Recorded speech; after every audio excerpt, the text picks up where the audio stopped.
পর্যায়ে আমি আমার অতিথির সঙ্গে একটু পরিচিত হই। আপনার নামটা একটু প্রথমে বলবেন? আমার নাম শেখ রুবেল। হ্যালো 8920 তো আপনি শোনেন? জি। আচ্ছা, হ্যালো 8920 কিছু বেসিক নিয়ম আছে, আপনি সেটাও নিশ্চয়ই জানেন। আপনার বয়সটা কত এই মুহূর্তে? 26। ফাইন। আপনি বর্তমানে থাকছেন কোথায়? আলটিমেটলি আমি সিঙ্গাপুরে। আপনি সিঙ্গাপুরে থাকেন, তার মানে আমরা বলতে পারি আপনি একজন প্রবাসী বাঙালি। এবং আপনি এখন থাকছেন কোথায়? এখন বর্তমানে আমার বাড়িতে বাসায় আছি। বাড়িটা কোথায়? মুন্সিগঞ্জ। মুন্সিগঞ্জে থাকছেন। প্রিয় শ্রোতা, আজকে আমরা একজন প্রবাসী বাঙালিকে এখানে পেয়েছি, যার জীবনের গল্প এখানে উপস্থাপন করা হবে। কিছুদিন আগে আমি টেক্সাস থেকে একটা ফোন পেয়েছিলাম, একজন আমেরিকান, মানে উনিও একজন প্রবাসী বাঙালি, যিনি তার জীবনের গল্প এখানে বলতে চান।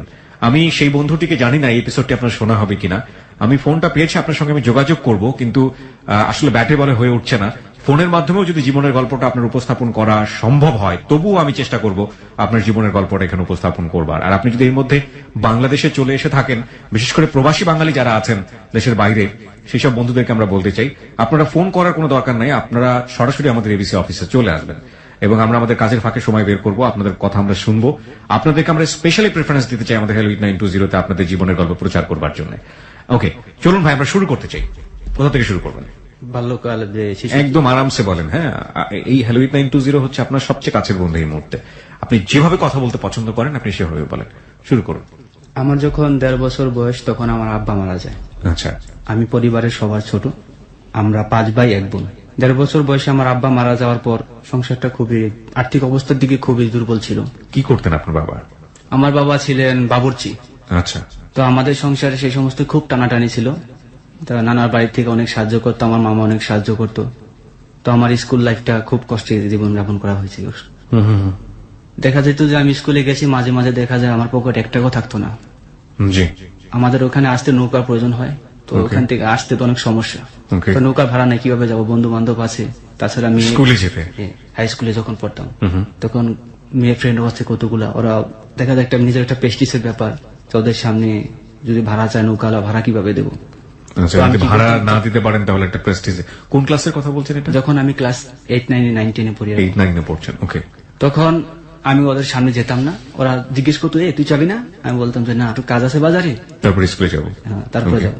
আসার সময় তো আমার ভাই দেখা যায় নৌকা অনেক সময় পার করে দিত, আর যাওয়ার সময় তো আর ভাই তো এত দূর আসা সম্ভব না। আর তখন তো মোবাইল ফোন ছিল না। মানে নৌকা কি আপনাদেরও ছিল? একটা নৌকা আমাদের ছিল, কিন্তু সেই নৌকাটা কি পারিবারিক কাজে ব্যবহার করা হতো, মানে আলটিমেটলি এখানে পারাপারের কাজে ব্যবহার করার সুযোগ ছিল। আর আমাদের বাজার থেকে বাড়ির ডিস্টেন্সটা অনেক। আচ্ছা। তো ওরা সবাই যখন চলে যেত, যখন নাকি অন্ধকার হয়ে যেত, তখন আমি নিজে পেনটা খুলে দেখা যায় পেন এবং বই একসাথে বেঁধে তারপরে সাঁতার দিতেন নদীতে। হ্যাঁ, ওই সময় আমরা স্কুল ছুটি হওয়ার পরে, স্কুল ছুটি হওয়ার পরে যখন সন্ধ্যা হয়ে যেত 5টার পরে সাধারণত, বুঝতে পেরেছি। এভাবে আমার স্কুল লাইফটা কেটেছে। তো এক পর্যায়ে যখন নাকি আমি এসএসসি পরীক্ষা দেওয়ার পরে, তারপরে যখন নাকি ইন্টারে চলে গেলাম, তখন একটু আর্থিক অবস্থা ভালো হয়েছে, ভাইয়েরা বাইরে চলে গেছে। ইন্টার পাস করার পরে দেখা যায় যে আর পড়াশোনা বা পারিবারিক একটা চাপ, পরিবারে হাল ধরতে হবে, যার কারণে আমি প্রবাসে যাওয়ার জন্য প্রস্তুত হলাম, প্ল্যান করছি। অ্যাকচুয়ালি আমি সিঙ্গাপুরে যখন ট্রেনিং সেন্টারে ভর্তি হই, তাদের আমাদের বাড়িতে একটা গাভী ছিল, সেই গাভীটা বিক্রি করে আমি ট্রেনিং সেন্টারে ভর্তি হই। মানে ট্রেনিং সেন্টারের খোঁজটা পেলেন কিভাবে আপনি? আমার এক চাচাতো ভাই আছে, ওর ভাই আরো 2টা সিঙ্গাপুর থাকে, ও ট্রেনিং সেন্টারে লোক ভর্তি করায়। আচ্ছা। 2009 সালের কথা। 2009 সালে, ওকে। ট্রেনিং সেন্টারে ভর্তি হলেন। ট্রেনিং সেন্টারে ভর্তি হওয়ার পরে ওখানে আমি প্রায় 1 বছর ট্রেনিং দিছি। জীবনে কখনো কাজ করিনি, পড়াশোনার মধ্যে ছিলাম। আমার অনেক পরিশ্রম হতো, যে সবাই কাজ করতো কিন্তু আমি কাজ করতে পারতাম না। যখন রাত 12টা বাজে সবাই ঘুমাই যেত, আমি ছাদের উপরে গিয়ে একা একা কান্না করতাম। আল্লাহর কাছে বলতাম যে আল্লাহ, আমার কাছে তো শক্তি আছে, সবাই পারে, আমি কেন পারি না? সবাই ঘুমাইতো কিন্তু আমি ঘুমাইতাম না। তো এক পর্যায়ে দেখা যায় আমার কাজে অনেক স্পিড হয়ে গেছে। কি কাজ ছিল এটা? আমার কনস্ট্রাকশনের, এটা মেটালের কাজ, যে আপনারা দেখেন না বিল্ডিং এর যে বিভিন্ন স্ল্যাব যখন মেকিং করে রিবার দিয়ে, রড দিয়ে মেকিং করার পর নিচে যে আপনার ঠেকনা দেয়, গুলা দেওয়ার পরে মেটাল বসানো হয় না, সেই মেটালের কাজটা আমি করছি। যেগুলার একটা একটা বেড়ার ওজন প্রায় 80 কেজি। যারা হয়তো বা কাজগুলা করছে তারা বলতে পারবে। নিজে 2 হাত দা তুলতে হয়, এবং একটা সেনুর ওজন হচ্ছে 2 কিলো, 2টা ইউক্লিপের ওজন প্রায় 1 কিলো।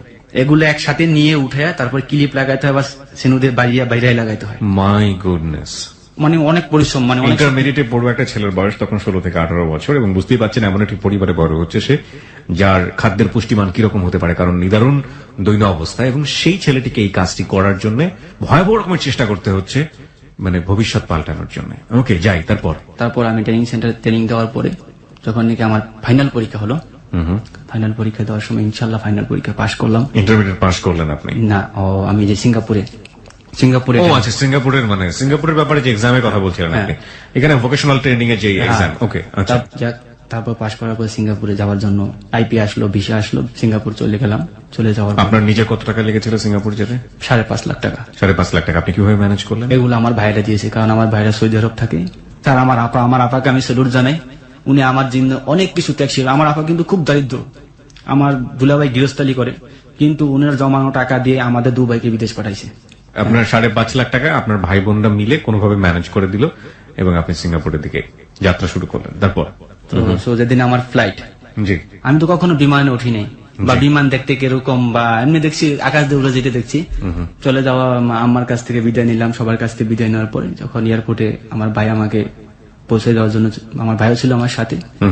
তো আমার ভাই আমি যখন যাই, আমার মা চোখের পানি আমার বুকের মধ্যে জড়াই দিয়ে বলছিল, বাবা তুই সবার ছোট, তুই চলে যেতেছস।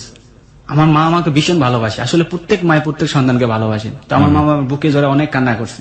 আমি শুধু আমার মাকে সান্ত্বনা দিয়েছি। মানে এয়ারপোর্টের ভিতরে যখন ইমিগ্রেশন ক্লাসের ভিতরে ঢুকে, তখন সেই সময় একটা ফিলিংস আসে। তখন মনে হয় যে জাতীয় সঙ্গীতের কথা, আমার সোনার বাংলা আমি তোমায় ভালোবাসি। আসলে এখানে যে একটা ফিলিংস, যে অনুভূতি, চোখের পানি, আমার মনে হয় না এরকম কোন মানুষ, যারা ঘুরতে যাবে তাদের দাম বলতে পারি না, যারা কাজে যাবে কাজ করার জন্য চোখের পানি কেউ আটকে রাখতে পারবে। তখন আমার ভাইয়ের চোখের পানি ঝরঝরায় ঝরতেছিল এবং আমার চোখের পানি ঝরঝরায় ঝরতেছিল। আমাকে যতক্ষণ পর্যন্ত দেখা গেছে আমার ভাই ততক্ষণ পর্যন্ত তাকায় রয়েছে আমার দিকে এবং হাত দিয়ে ইশারা দিছি। তারপর যখন বিমানে উঠলাম, বিমানে ওঠার পরে তখন তো একটা অন্যরকম ফিলিংস আসে, কারণ আমি জীবনে কখনই বিমানে উঠিনি। তখন একটা ভয় ভয় লাগছিল। তারপর দেখা যায় যখন সিঙ্গাপুর বিমানটা ল্যান্ড করে, তখন সবাই একটা চিৎকার, মানে একটা হুল্লাদ দিয়ে উঠলো। এই সিঙ্গাপুর চলে আসে, যখন নাকি বলছে লেডিস এন্ড জেন্টলম্যান যে ওয়েলকাম টু সিঙ্গাপুর। কারণ এত দিনের সাধনা, আমার মতো এরকম অনেক আছে যারা ট্রেনিং দিয়ে যেতেছি। যখন সিঙ্গাপুর ইমিগ্রেশন পার হয়ে যখন আমি গেছি, তখন আমার কাছে একটা স্বপ্নের জগতের মতো মনে হয়েছে, অন্যরকম একটা, মানে নিজের চোখে না দেখলে বিশ্বাস করা যাবে না যে সিঙ্গাপুরটা আসলে কি এত সুন্দর, অত্যাধুনিক ব্যবস্থা।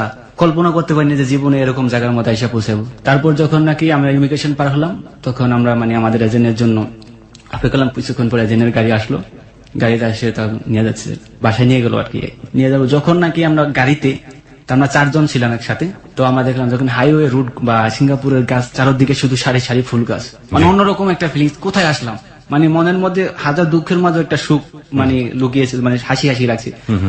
তারপরে যখন আমাদের বাসায় দিয়ে আসলো, আমরা আসলে কি আমাদের কোনো বাসা ছিল না, আমরা যেখানে কাজ করতাম সেখানে আমাদের বাসা ছিল। সেটা ছিল কনস্ট্রাকশন সাইট, একটা ফ্যাক্টরি হইতেছিল। তখন এই ফ্যাক্টরির মধ্যে আমরা ছিলাম।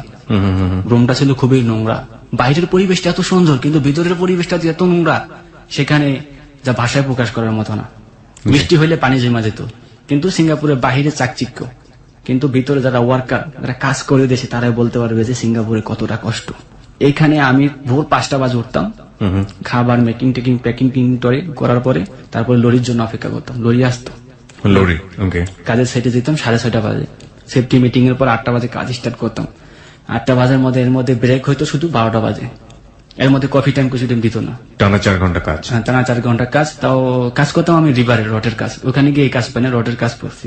32 মিলি রড আমার প্রতিদিন ক্যারি করতে হতো কাঁধে করে। 32 মিলি রড, আমরা দুজন, একজন এ মাথা একজন ও মাথা, এরকম করে আমার কাঁধে কহর পড়ে গেছিল। মানে রড টানতে টানতে শুধু চোখের পানি ফেলাইতে পারতাম, আর কোনো কিছু বলা নাই। কারণ 5 লক্ষ 5.5 লক্ষ টাকা ব্যয় করে আছে আমাদের মতো মধ্যবিত্ত ফ্যামিলির ছেলে বা গরিব। অ্যাকচুয়ালি ধরতে গেলে আমার ভাইদের টাকা, আমি ঋণ পরিশোধ না করে কি আমি দেশে চলে যেতে পারি নাকি? তো অনেক কষ্ট, অনেক ত্যাগ স্বীকার করো। 1 বছর ছিলাম ওই কোম্পানিতে। 1 বছর থাকো, তারপর মাঝে মাঝে দেখা যেত যে ফুল ম্যানেজার সাইন কেটে দিত, 8 ঘন্টা 10 ঘন্টা করছি কাজ, 2 ঘন্টা মাইনাস করে দিত, কেটে দিত। ওখানে আপনাদের পেমেন্ট সিস্টেম কি ছিল? পেমেন্ট সিস্টেম আমার স্যালারি সিস্টেম ছিল। মান্থলি স্যালারি আর না, আমাদের বেসিক, মানে দৈনিক আপনি যা কাজ করবেন সেটার উপরে। কিভাবে পেমেন্টটা হতো শুনি একটু। কত টাকা পেতেন প্রতিদিন? প্রতিদিন 18 টাকা ছিল বেসিক, 8টা তো 5টা। এর মধ্যে 2 ঘন্টা যদি মাঝে মাঝে ওভার টাইম দিত তাহলে হতো 2 ঘন্টা ওভার টাইমে। একদিন কাজ করে বাংলাদেশি টাকায় কত টাকা রোজগার করতেন? 1800-1600 টাকার মতো হতো। 1800-1600 টাকার মতো হতো। তার মানে মাস শেষে আপনার কত টাকা রোজগার হতো? মাস শেষে দেখা যায় ওভার টাইম ভালো হলে কোনো মাসে 45-50 এরকম। 45-50 আপনার রোজগার হতো নাকি খেয়ে দিয়ে থাকতো? খেয়ে দিয়ে দেখা যায় 30-35 থাকতো। 30-35 থাকতো। 30-35 আপনি দেশে পাঠিয়ে দিতেন? দেশে পাঠাতাম। এইরকম ভোর 5টা থেকে শুরু করে রাত 8টা 10টা পর্যন্ত জব করে এই অবস্থা কন্টিনিউ। কোনোদিন অফ দেওয়া যাবে না, রবিবার পর্যন্ত ওখানে, রবিবার হলিডে, রবিবার পর্যন্ত অফ দেওয়া যাবে না। যদি কাজ না করো তাহলে 20 টাকা করে কাইটা নিবে, যার জন্য আমরা বাধ্য হইতাম কাজ করার জন্য। তো পরবর্তীতে যখন অনেক কষ্ট করে 1 বছর ওই কোম্পানিটা থাকার পরে অর্ধেক টাকা বাড়িতে দিচ্ছি, কারণ এত টাকা দেওয়া কিভাবে সম্ভব? 30,000 টাকা মানে 5.5 লাখ টাকা 1 বছর কত আসে? অর্ধেক টাকার মতো দেওয়ার পর আমি রিটার্ন ব্যাক করি, এবার বাড়িতে চলে আসেন। বাড়িতে চলে আসি। পরবর্তীতে আবার যাই, আবার যাওয়ার পরে যখন নাকি 1 বছর বয়স, সেই সময় হঠাৎ একদিন আমি 10টার ডিউটি করে আসছি। আসার পরে আমি প্রতিদিন বাড়িতে কথা বলি, আম্মার সাথে কথা বলি, আত্মীয় স্বজনদের সাথে কথা বলি। তো আমি রং নাম্বারে ভুলবশত কল ডায়াল করে ফেলছি। তো আমি বাংলাদেশে, হ্যাঁ বাংলাদেশে, আসসালামু আলাইকুম, আমি সালাম, ওয়ালাইকুম আসসালাম। আমি মজা করে কথা বলতেছি, আমার ফ্রেন্ডের সাথে কথা বলতেছি। আমার একটা মেয়ে ফ্রেন্ড ছিল, বান্ধবী, ওর সাথে ওর বিয়ে হয়ে গেছে। ওর সাথে মাঝে মাঝে আমি মজা করে কথা বলতাম, কি অবস্থা এসব জিজ্ঞেস। তার মধ্যে কি রে ভুলে গেছিস কিনা, আসে কি ভুলে গেছ, আমার কথা মনে নাই তোর? তখন উনি বলতেছে, আপনি কে, কোথায় ফোন করছেন? আমি এটা ঢাকা না? না, এটা তো ঢাকা না, এটা কক্সবাজার। কক্সবাজার? কক্সবাজার কোথায়? কক্সবাজার খাগড়াছড়ি। তো এই কথা বলার পরে বই পুস্তকে কক্সবাজারের নাম অনেক শুনছি, কিন্তু জীবনে তো যাইনি কক্সবাজার। তা আমার মনে এটা আগে ছিল, কক্সবাজার তো খুব সুন্দর দেখতে, সমুদ্র সৈকত, তাই না? বলতেছে হ্যাঁ। তা আমার বলতেছে, আপনি কোথায় থেকে বলতেছেন? আমি বলছি, আমি সিঙ্গাপুর থেকে বলতেছি। তাহলে আপনি ওদের ভুল নাম্বার ডায়াল করছেন। আমি হ্যাঁ আপা সরি, আমার ভুল হয়ে গেছে, আমি ভুল নাম্বার হয়তো ডায়াল করছি। প্রিয় শ্রোতা, আমরা এই পর্যায়ে একটা বিরতি নিতে চাই। এই ভুল নাম্বারটা জীবনে কতটা সঠিক হয়ে এসছে, কিংবা এই ভুল নাম্বারের আসলে কোনো ভূমিকা আছে কিনা, সেটা আমরা মাত্র 3 মিনিট বিজ্ঞাপন বিরতির পরেই আমরা জানতে পারবো। আজকে আমরা স্পেশালি আপনাদেরকে বলছি, এই প্রথম হ্যালো 8920-তে আমরা একজন প্রবাসী বাঙালিকে নিয়ে এসেছি, যিনি সিঙ্গাপুরে থাকেন। মূলত তার জীবনের যে গল্প, সেটা এখানে উপস্থাপিত হচ্ছে। আপনারা সবাই শুনছেন ক্লোজ আপ প্রেজেন্স হ্যালো 8920। হ্যাঁ রুবেল, তারপর কি হলো? রং নাম্বারের কথা বলছিলেন। তারপর এক পর্যায়ে ওনার সাথে খুব একটা সম্পর্ক তৈরি হয়ে গেল, যে উনি আমাকে ছোট ভাই ডাকলো আর আমি ওনাকে বড় আপু ডাকলাম। তো তারপর বড় আপু যখন ডাকছো, তখন আমার বলতেছি, তাহলে তো তুমি আমার আজকে থেকে ভাই হয়ে গেলা, তো তুমি আমার ছোট ভাই, তো মাঝে মাঝে আমাকে ফোন করো, ঠিক আছে, আপুর খবর টবর নিও। তখন আমি বললাম যে ঠিক আছে, আমি যখন ফ্রি হবো আপনাকে তো ফোন দেবো, আর আপনি যদি আমার কথা মনে পড়ে তাহলে আমাকে মিস কল দিবেন। তারপর এক পর্যন্ত উনি আমার ফ্যামিলি সম্পর্কে জানতে চাইল। নামটা কি জানতে পারলেন মেয়েটার? না না, তখন আপনি নামটা জানতে পারেননি, শুধু নাম্বারটা সেভ করে রাখলেন। এবং আপনি তাকে কি বলতেন? বড় আপু করে কথা বলতেন। বড় আপু বলে। Okay fine. তারপর 2 দিন যাওয়ার পর আরেকদিন মিস কল দিছে। তার একদিন এরকম রাত্রবেলা ঠিক ওই সময় মিস কল দিছে। ওকে, তবে আমি সাথে সাথে ব্যাক করছি, সালাম দিছে, আসসালামু আলাইকুম। ওয়ালাইকুম আসসালাম। ভাইয়া ভালো আছো? আমি হ্যাঁ ভালো আছি। কথা বলতে বলতে সে আমাকে জিজ্ঞেস করলো ফ্যামিলি হিস্ট্রি সম্পর্কে, তোমার ভাই বোন কেজন কি আসবে বিষয়। তখন আমি বললাম যে আমরা 5 ভাই 1 বোন, আমি সবার ছোট, আমি সিঙ্গাপুর প্রবাসী, আমার আর সব ভাইয়েরা সৌদি আরব থাকে ওনারা, আমি সিঙ্গাপুরে আছি। তারপর ওনার ফ্যামিলি সম্পর্কে জিজ্ঞেস করলাম, তো উনি আমাকে বললো যে আমার 2 মেয়ে 2 ছেলে। ওকে, বড় মেয়ে কক্সবাজার মহিলা কলেজ বিএসএস পড়তেছে, ইন্টার কমপ্লিট করছে। আর ছোট মেয়েটা ক্লাস 10-এ পড়ে, এবং ওই ছেলেটাও, আরেকটা ছেলে ক্লাস 10-এ, আরেকটা ছেলে আছে ক্লাস 6-এ পড়ে। আমি বলছি যে আপু আপনার মেয়েদের নাম কি? হাসতে হাসতে জিজ্ঞেস করছে। তখন বলছে যে এক মেয়ের নাম সেলিনা রহমান সুইটি, ওকে সুইটি নামে ডাকে, আরেকজনের নাম বিউটি, আর একটা ছেলের নাম রানা, বড় ছেলেটার নাম রানা, যেটা আমার ক্লাস 10-এ পড়ে। তো পরবর্তীতে আমাকে আরো জিজ্ঞেস করলো যে পার্সোনাল ডিটেইল গুলো, সিঙ্গাপুরে কি করো, কি জব করো। তখন আমি বললাম যে আমি সিঙ্গাপুরে একটা কনস্ট্রাকশন সিভিল ইঞ্জিনিয়ারিং কোম্পানিতে আমি জব করি এখানে। তো মানে যা করতেন সেটাই বলেছেন, কোনো মিথ্যা বলেন না? তখন উনি আমাকে বললো যে অত তো ভালোই। তো আমার বিভিন্ন কথা জিজ্ঞেস করছে, স্যালারি সম্বন্ধে জিজ্ঞেস করছে। তো আমি বলছি যে এরকম আমার 50,000 টাকা স্যালারি, 60,000 টাকা স্যালারি হয়।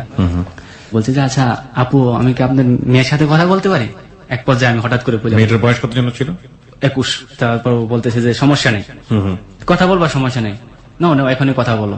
তো উনি হাসতে হাসতে তখন তারপরে দিছে, ওই যে সুইটির কাছে দিছে। সুইটি, মেয়েটার নাম ছিল ছোটি, সুইটি, সুইটি, সুইটি, সুইটি তুমি আর কেঁদো না।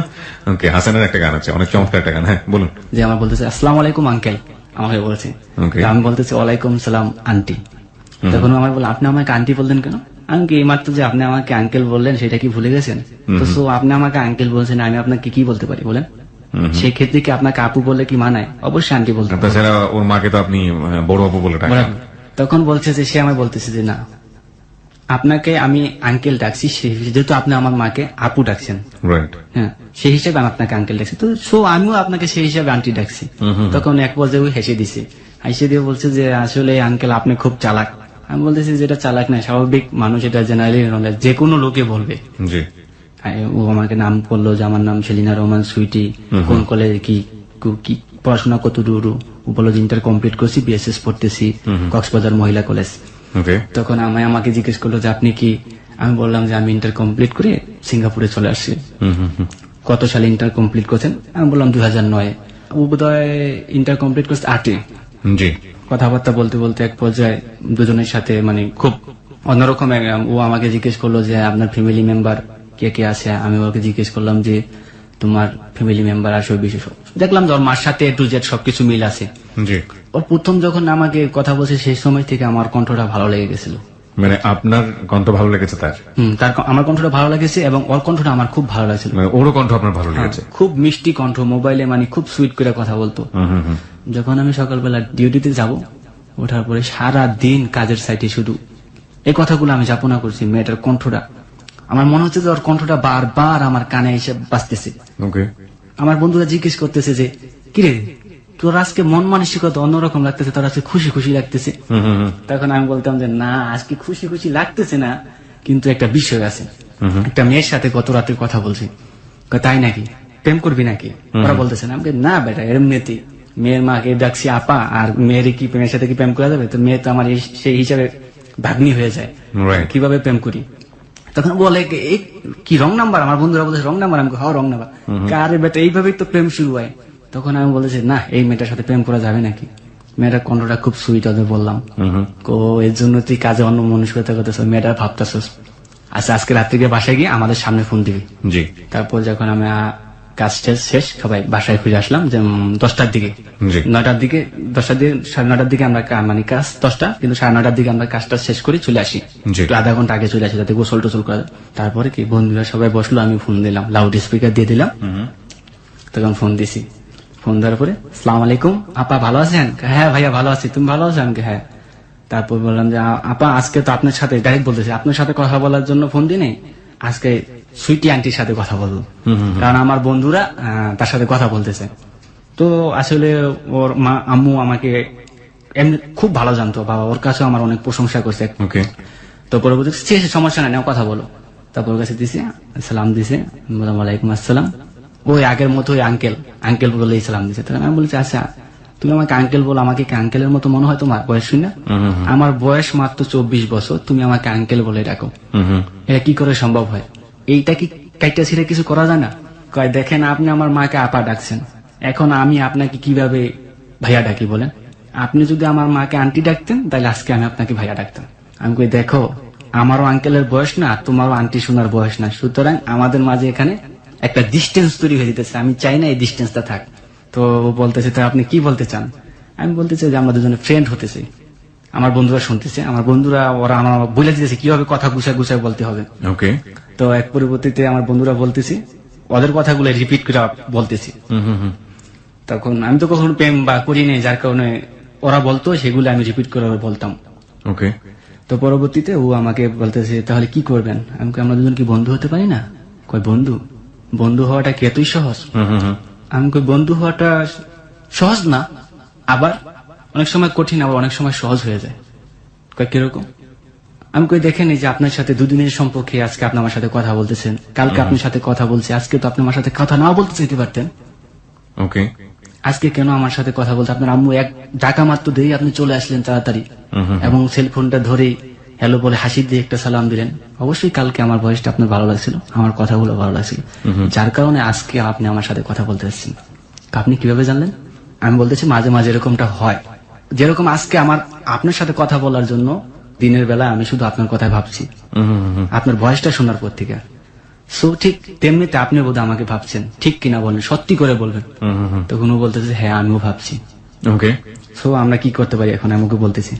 তখন হাসতে হাসতে বলতেছে যে কি করা যায় বলেন? আমি আজকের পর থেকে আর আঙ্কেল ডাকবেন না। তাহলে আপনিও আন্টি ডাকবেন না? আমি বলতেছি ঠিক আছে আন্টি ডাকবো না। তো আমাকে বলতে এগুলো কি ওর মার পাশেই বসে থেকে হচ্ছে নাকি মা জানতো না এই ব্যাপারগুলো? আমার মার পাশে বসে। তো মা বুঝতে পারছে না যে মেয়ে আন্টি? অ্যাকচুয়ালি ওর মা পাশে ছিল কিনা এটা আমি কনফার্ম না। মানে আপনি এটা কনফার্ম না? আসলে ওর মার সামনে ছিল না, ফাঁকে গিয়ে কথা বলছে। ওর মা রান্না নিয়ে ব্যস্ত থাকতো বা অনেক সময় অনেক কাজে ব্যস্ত থাকতো। বুঝতে পেরেছি। তারপর তো পরবর্তীতে যখন নাকি এই কথা বলবো তাহলে কি করা যায়, আমি বলতেছি তাহলে আজকে থেকে আপনি আমার বন্ধু, বেস্ট ফ্রেন্ড বললাম না, শুধু বন্ধু। যদি কখনো বেস্ট ফ্রেন্ড হয় তখন বেস্ট ফ্রেন্ড বলবেন। ওকে, আজকে থেকে তাহলে আমরা দুজনে বন্ধুত্ব হলাম, পাক্কা? বলেছে হ্যাঁ পাক্কা। আচ্ছা ঠিক আছে, তাহলে আজকের মতো তাহলে রাখি, অন্য একদিন কথা হবে। আচ্ছা আরেকটা কথা ভুলে গেলাম, তো তোমার সেলফোন নাম্বারটা কি আমার দেওয়া উচিত না? এখন তো তুমি আমার বন্ধু হয়ে গেলা, আমি তুই আপনার থেকে তুমি বলে ফেলেছি। ওকে, তখন আমি বললাম সো সরি, আমি আপনার থেকে তুমি বলে ফেলাইলাম। কই সমস্যা নাই, বন্ধুত্ব তুমি হয়, তুমি তুই যে কোনো ভাবে রাখতে পারেন, এটাই তো বন্ধুত্বর নিয়ম। তার পরবর্তীতে ও আমাকে সেলফোন নাম্বারটা দিল। তারপর নাম্বারটা দেওয়ার পরে তখন আমি নাম্বারটা সেলফোনে সেভ করে রাখলাম, আচ্ছা, ওর নাম দিয়ে সেভ করে রাখলাম। তখন আমার একটা প্ল্যান ছিল, আমি আবার সিসিমপুর দেখতাম অনুষ্ঠান, সিসিমপুর অনুষ্ঠান দেখতাম, টুকটুকি আর হালুম, তারপর ইকরি আমার খুব ফেভারিট। আচ্ছা, তারপর টম এন্ড জেরি, এই সমস্ত আমি কিছু দেখতাম। তো আমি প্রথমে ওর কণ্ঠটা শুনে আমি বলছি যে ওর নামটা দিব টুকটুকি। আচ্ছা, তো আমি ওর নামটা টুকটুকি দিয়ে সেভ করলাম। এই থেকে শুরু হলো ওকে ডাকা টুকটুকি। আচ্ছা, ওকে। তো তারপর আজকে আমি বললাম যে আজকের মতো এখানে রাখি, আল্লাহ হাফেজ। তো বললো আল্লাহ হাফেজ, ভালো থাকবেন।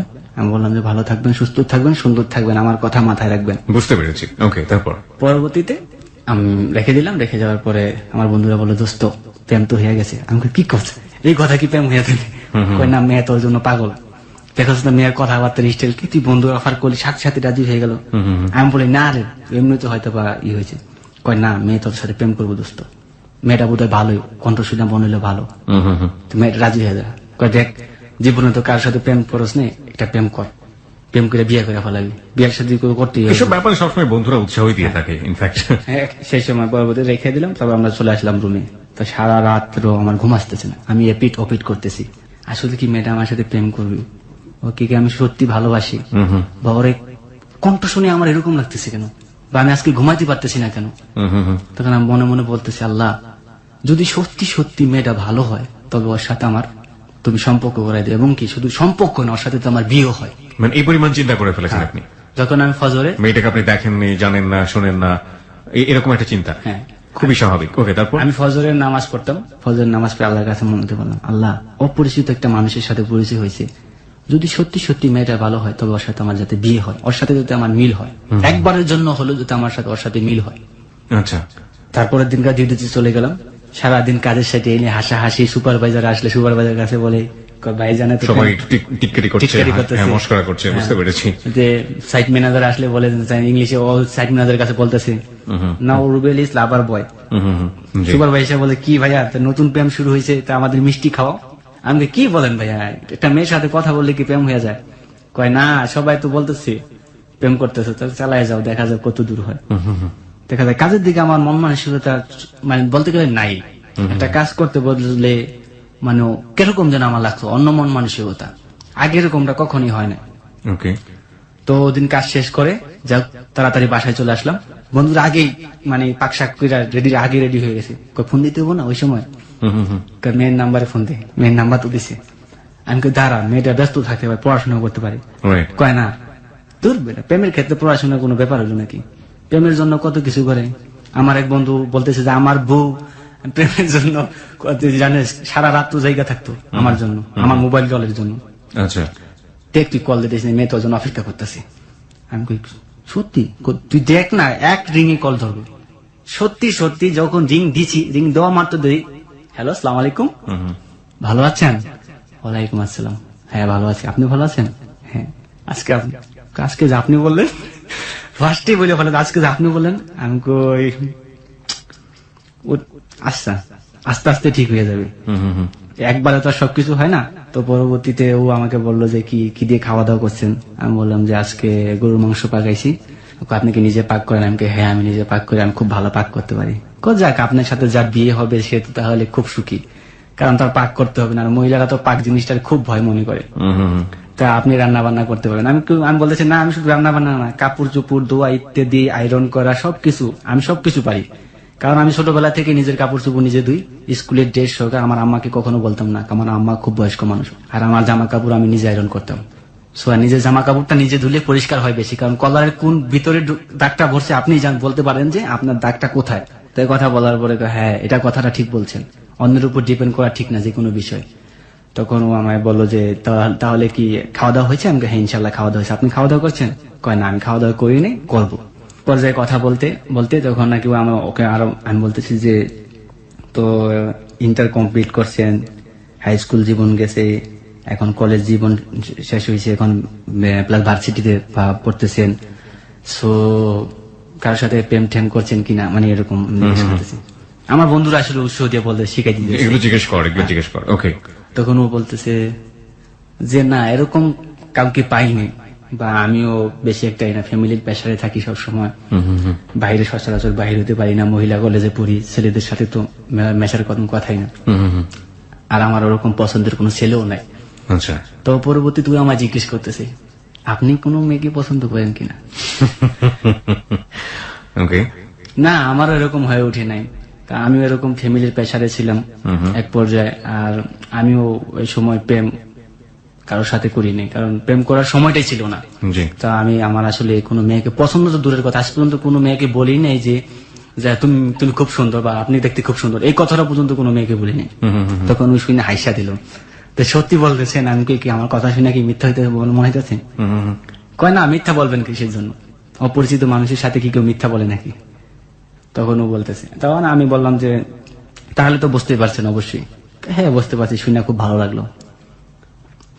আমি বলছি যে আপনার কথা শুনে আমার খুব ভালো লাগছে, কারণ আপনি আমার মতো ফ্যামিলির প্রেসারে ছিলেন, আমি মনে মনে এরকম কাউকে খুঁজতেছিলাম। তো এই কথা বলার পরে বলতেছে যে কি এরকম কাউকে খুঁজতেছিলেন মানে? আমি কই না, মানে এরকম বন্ধু খুঁজতেছিলাম, যে এরকম একটা ভালো বন্ধু পেলে হয়তো বন্ধুত্ব করবো, যাক আপনার সাথে মিলে গেল। ওকে, আমরা একটা ছোট্ট বিরতি নিতে চাই। আমরা জানি this is a very sweet moment, but sweet থেকে সাওয়ার হবে হয়তো এক সময়, এবং সাওয়ার থেকে সেটা কতটুকু আবার সুইটে ফিরে আসে সেটাই এখন প্রশ্নের বিষয়। যাই হোক, আমরা আসলে কোনো কিছু নেগেটিভ অ্যাজিউম করতে চাই না, লেট ইট বি কন্টিনিউড। কি হয় না হয় আমরা একটু বিরতির পরে ফিরে এসে জানি। আজকে যে ছেলেটির জীবনের গল্প আমরা এখানে উদ্ধার করছি, সে প্রবাসী বাঙালি, সিঙ্গাপুরে থাকে সে, এবং সে মূলত ছুটিতে বেড়াতে এসে আমাদের হ্যালো 8920 তার জীবনের গল্প বলতে এসছে। একটু শুনি, পুরোটুকুই আমরা শুনবো, তবে এই মুহূর্তে ছোট্ট একটা বিরতি। ফিরে আসবো ঠিক রাত 12:06। আপনারা সবাই শুনছেন close up presence hello 8920 ABC radio FM 89.2 এ। আমি আরজি কিবরিয়া আপনার সঙ্গে রয়েছি, এবং সঙ্গে রয়েছে আমার টিম মেম্বাররা আরজে শাকিল, খালিদ এবং লোবান।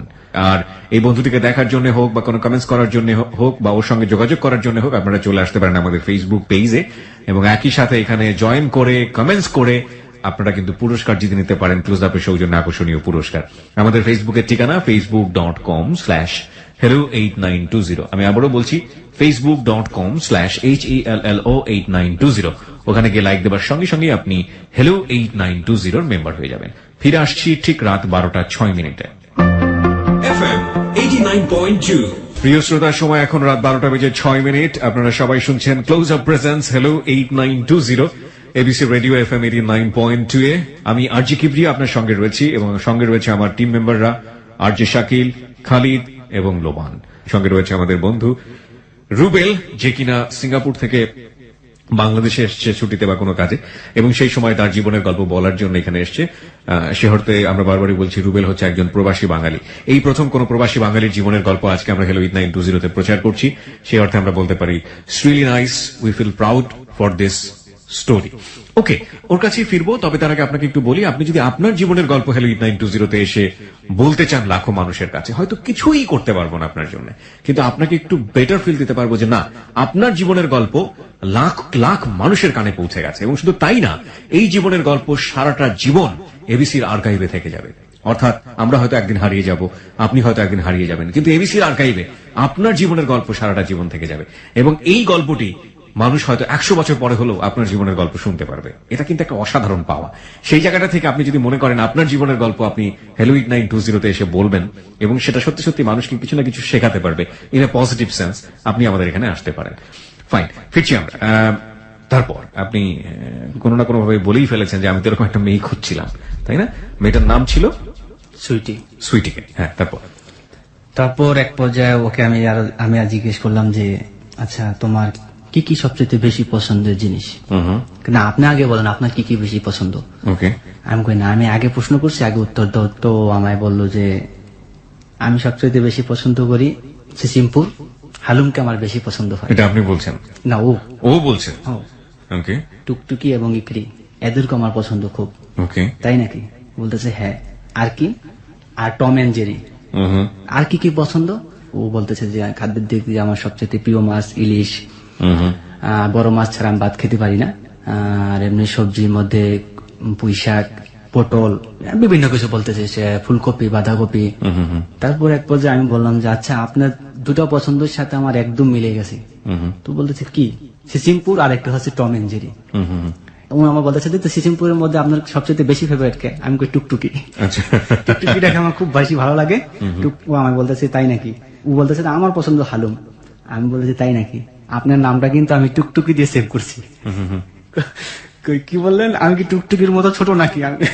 না, কিন্তু আমি আপনার নামটা টুকটুকি দিয়ে সেভ করছি, কারণ টুকটুকি আমার ভীষণ পছন্দ। টুকটুকি যদি ওরকম হতো না, তাহলে টুকটুকিকে আমি বিয়ে করে ফেলতাম। বুঝতে পেরেছি, টুকটুকির উপর দিয়ে সবকিছু মেরে দিচ্ছেন। হ্যাঁ। তার পরবর্তীতে ও বলতেছে যে হালুমকে আমার ভীষণ পছন্দ, হালুম যদি মানুষ হতো আমি ওকে বিয়ে করে ফেলতাম। তো এক পর্যায়ে বলতেছে যেহেতু আপনি আমার নামটা টুকটুকি দিয়ে সেভ করছেন, তাহলে আপনার নামটা আমি হালুম দিয়ে সেভ করবো। ততদিনে আপনার বড় আপু কোথায় গেল? মানে ওর মার সাথে কি কথাবার্তা হয়? ওর মার সাথে ওর ইন্টুটেল কথাবার্তা বন্ধ হয়ে গেছে অলরেডি। এখন আর মার সাথে কথাবার্তা হয় না। ওকে ওকে ফাইন। তারপর আজকে থেকে আপনার আমি হালুম বলে ডাকবো। আমি কই সমস্যা নাই, আমি আপনাকে টুকটুকি বলে ডাকবো। তো সুতরাং আজকে কি আমাদের কি এখন কি শুধু বন্ধুত্ব থাকা যাবে? এখন যদি হালুম টুকটুকিতে এসে বসছি, তখন ও বলে যে তাহলে কি? আমি বলি তাহলে বেস্ট ফ্রেন্ড। এত তাড়াতাড়ি বেস্ট ফ্রেন্ড হওয়া কি সম্ভব নাকি? আমি কই না, এই যে এখন হালুম টুকটুকিতে যেহেতু এসে পড়ছি, তো এই হালুম টুকটুকি তো বেস্ট ফ্রেন্ড। ঠিক আছে, আজকে তাহলে আমরা বেস্ট ফ্রেন্ড হয়ে গেলাম। ওই দিন এখানে রাখার পরে তো আমার বন্ধুরা সবাই হাসাহাসি করতেছে, দোস্ত দাইন তো মাইরা দিলি, প্রেম তো হয়ে গেল, আমাকে কি করবি? আমাকে কিছু খাওয়া আজকে?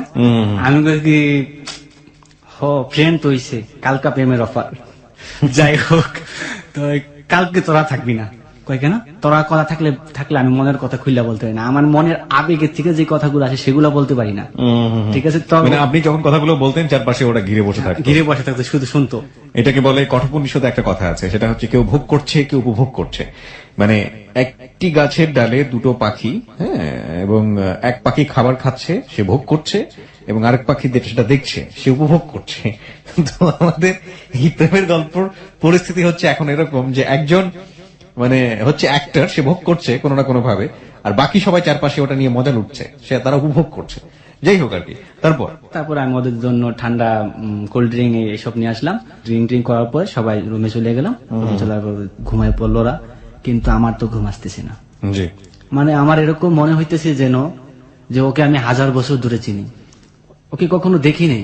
কল্পনা করতেছি যে একটা মেয়েকে দেখি নাই, তার প্রতি এতটা ইমোশনাল হয়ে গেল। না দেখে এরকম ইমোশনাল হওয়াটা, মেয়েটাকে দেখা উচিত। আমার তো মনে হয় মেয়েটাকে আমি ভালোবাসা ফেলাইছি। আমি নিজে নিজে প্রশ্ন করতেছি এবং নিজে নিজে রাত্রে ভাবতেছি। তখন আমি এক পর্যায়ে চিন্তা করলাম যে না, এতটা ইমোশনাল ভাবে এত দূরত্ব আগানো যাবে না, নিজেকে একটু শক্ত করতে হবে। কারণ আগে মেয়ের মুভমেন্টটা জানতে হবে। যদি আমি ওকে অফার করি বা প্রপোজ করি বা অফার করার যদি নট অ্যাকসেপ্টেবল জানিয়ে দিল, শুধু বন্ধুত্বের মাঝে রাখলো, এটা আমি অপমানিত প্লাস আমার মন ভাঙ্গা হয়ে যাবে। সুতরাং এই জিনিসটা বলার আগে আমি ওকে আরো ট্রাই করতে চাই যে ও আসলে কি আমাকে অরিজিনালি মন থেকে ভালোবাসে কিনা। তো রাত্রে এগুলা ভাবার পরে এক পর্যায়ে ঘুমিয়ে পড়ছি। প্রত্যেক দিনের মতোই আমি ফজরের নামাজ পড়ি। আজকেও নামাজ পড়ে আল্লাহর কাছে তখন, আল্লাহ হয়তোবা তুমি আমার দোয়াটা কবুল করছো, মেয়েটা আমার প্রতি খুব হাসি সুলভ কথা বলে এবং ও হয়তোবা আমাকে মনে মনে লাইক করে বা আমাকে দেখে নেয়, আমি ওকে দেখি না। আল্লাহ যদি সত্যি ও ভালো মেয়ে থাকে এবং আমাকে ভালো মনে করে, তাহলে আমাদের দুজনের জুটি তুমি মিলাই দাও। এর মাঝখানে কি আপনি একবার জিজ্ঞেস করেছেন যে আপনি দেখতে কেমন? ওকে জিজ্ঞেস করেছে যে আপনি দেখতে কেমন? সেটা পরবর্তীতে জিজ্ঞেস করছি। মানে এই সময় পর্যন্ত জিজ্ঞেস এই সময় পর্যন্ত জিজ্ঞেস করেনি। আচ্ছা আচ্ছা। তো পরবর্তীতে এরকম ডিউটিতে যেতাম, তো দৈনিক এরকম সবাই আমার সাথে মানে যতদিন মানে ছিল আমাকে সবাই আমাকে সবাই বেশি ভালোবাসতো। বসও খুব লাইক করতো, আমার সবসময় বলতো যে ইয়াং ম্যান, খুব ভালোবাসতো বসে। বসে কইতো যে ঠিক আছে, সেফটি অনুসারে কাজ করবা তুমি সবসময়। আমি শুনতেছি নাকি তুমি বিয়ে করবে নাকি প্রেম টেম, সবাই কোম্পানির সবাই বলতেছে। আমি বলেছি বস না, এগুলো মিথ্যা কথা বলতেছে ওরা, আসলে স্যার আমার নামে বাড়িয়ে বলতেছে। কয় না সমস্যা নাই, ভালো প্রেম করা ভালো, কিন্তু প্রেমের মধ্যে বেড়া দিও না, প্রেমের মধ্যে কি বেড়া দিও না। আমি এটা না স্যার, আমি কি কখনো প্রেম পড়া কি আমাদের পক্ষে সম্ভব নাকি? তখন বলে না সমস্যা নাই, তারপরে কাজ করে মনোযোগ দিয়ে। তো এক পর্যায়ে তারপরের দিন ওদের জন্য ফোন দিতেছি না, ওরা ঘুমাবে তারপরে ফোন দেবো। ওরা যখন ঘুমায় পড়ছে আমি ছাদের উপরে গেছি, ছাদের উপরে গিয়ে দেখি আরেকজন ওর বউর সাথে গল্প করতেছি।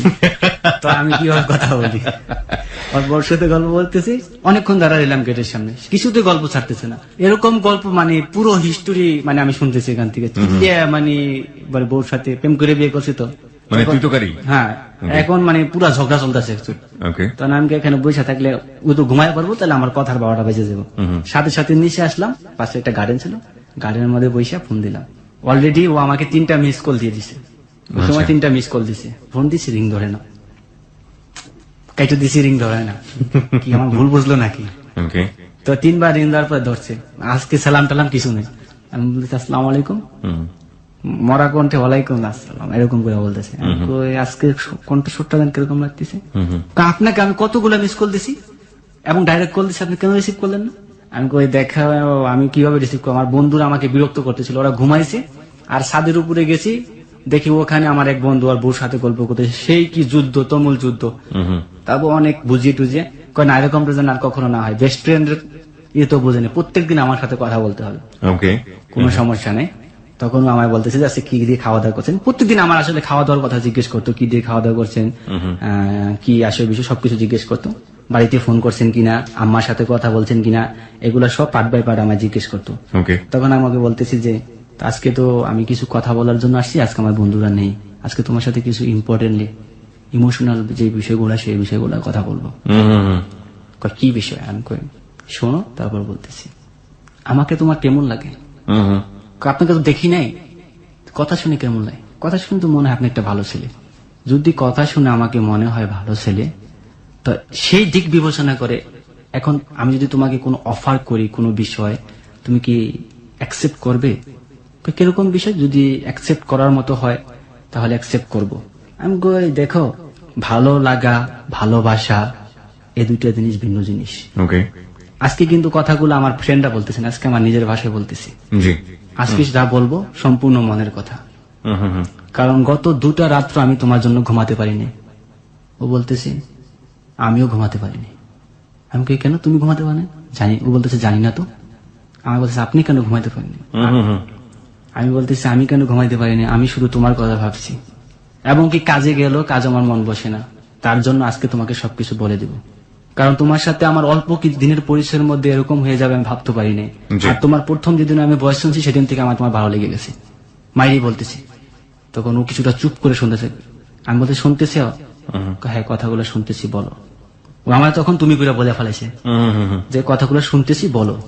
তখন আমি হাসিয়া দিছি। আমার বলতেছে হাসলা কেন? আমি কই, মা তো তুমি আমায় তুমি বলছো।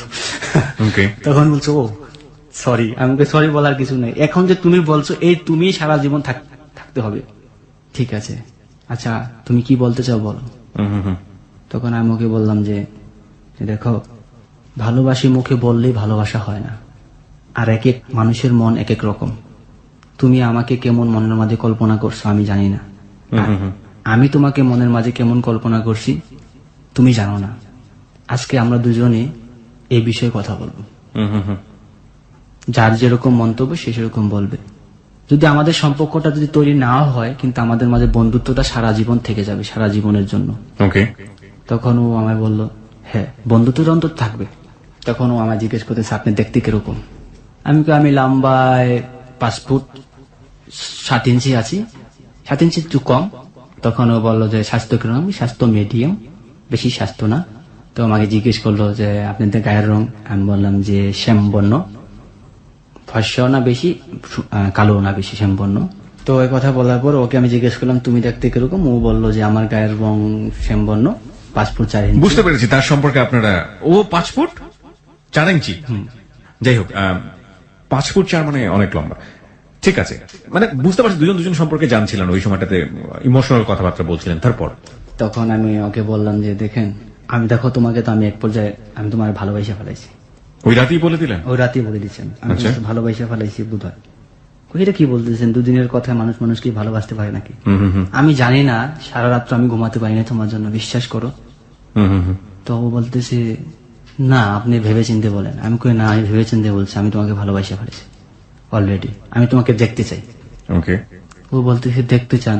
আমি বলছি দেখো, তুমি যদি ভয় পাও আগে আমার ছবিটা, তোমার একটা ইমেল নাম্বার দাও, আমার ছবিটা আগে তোমাকে পাঠাই, তারপরে তোমার ছবিটা পরবর্তীতে তোমার ছবিটা পাঠাও। হুম হুম হুম। আমাকে দেখে যদি তোমার পছন্দ হয় তাহলে তোমার ছবিটা পাঠাও। আচ্ছা বলতেছে আমি একটু ভাইবানি।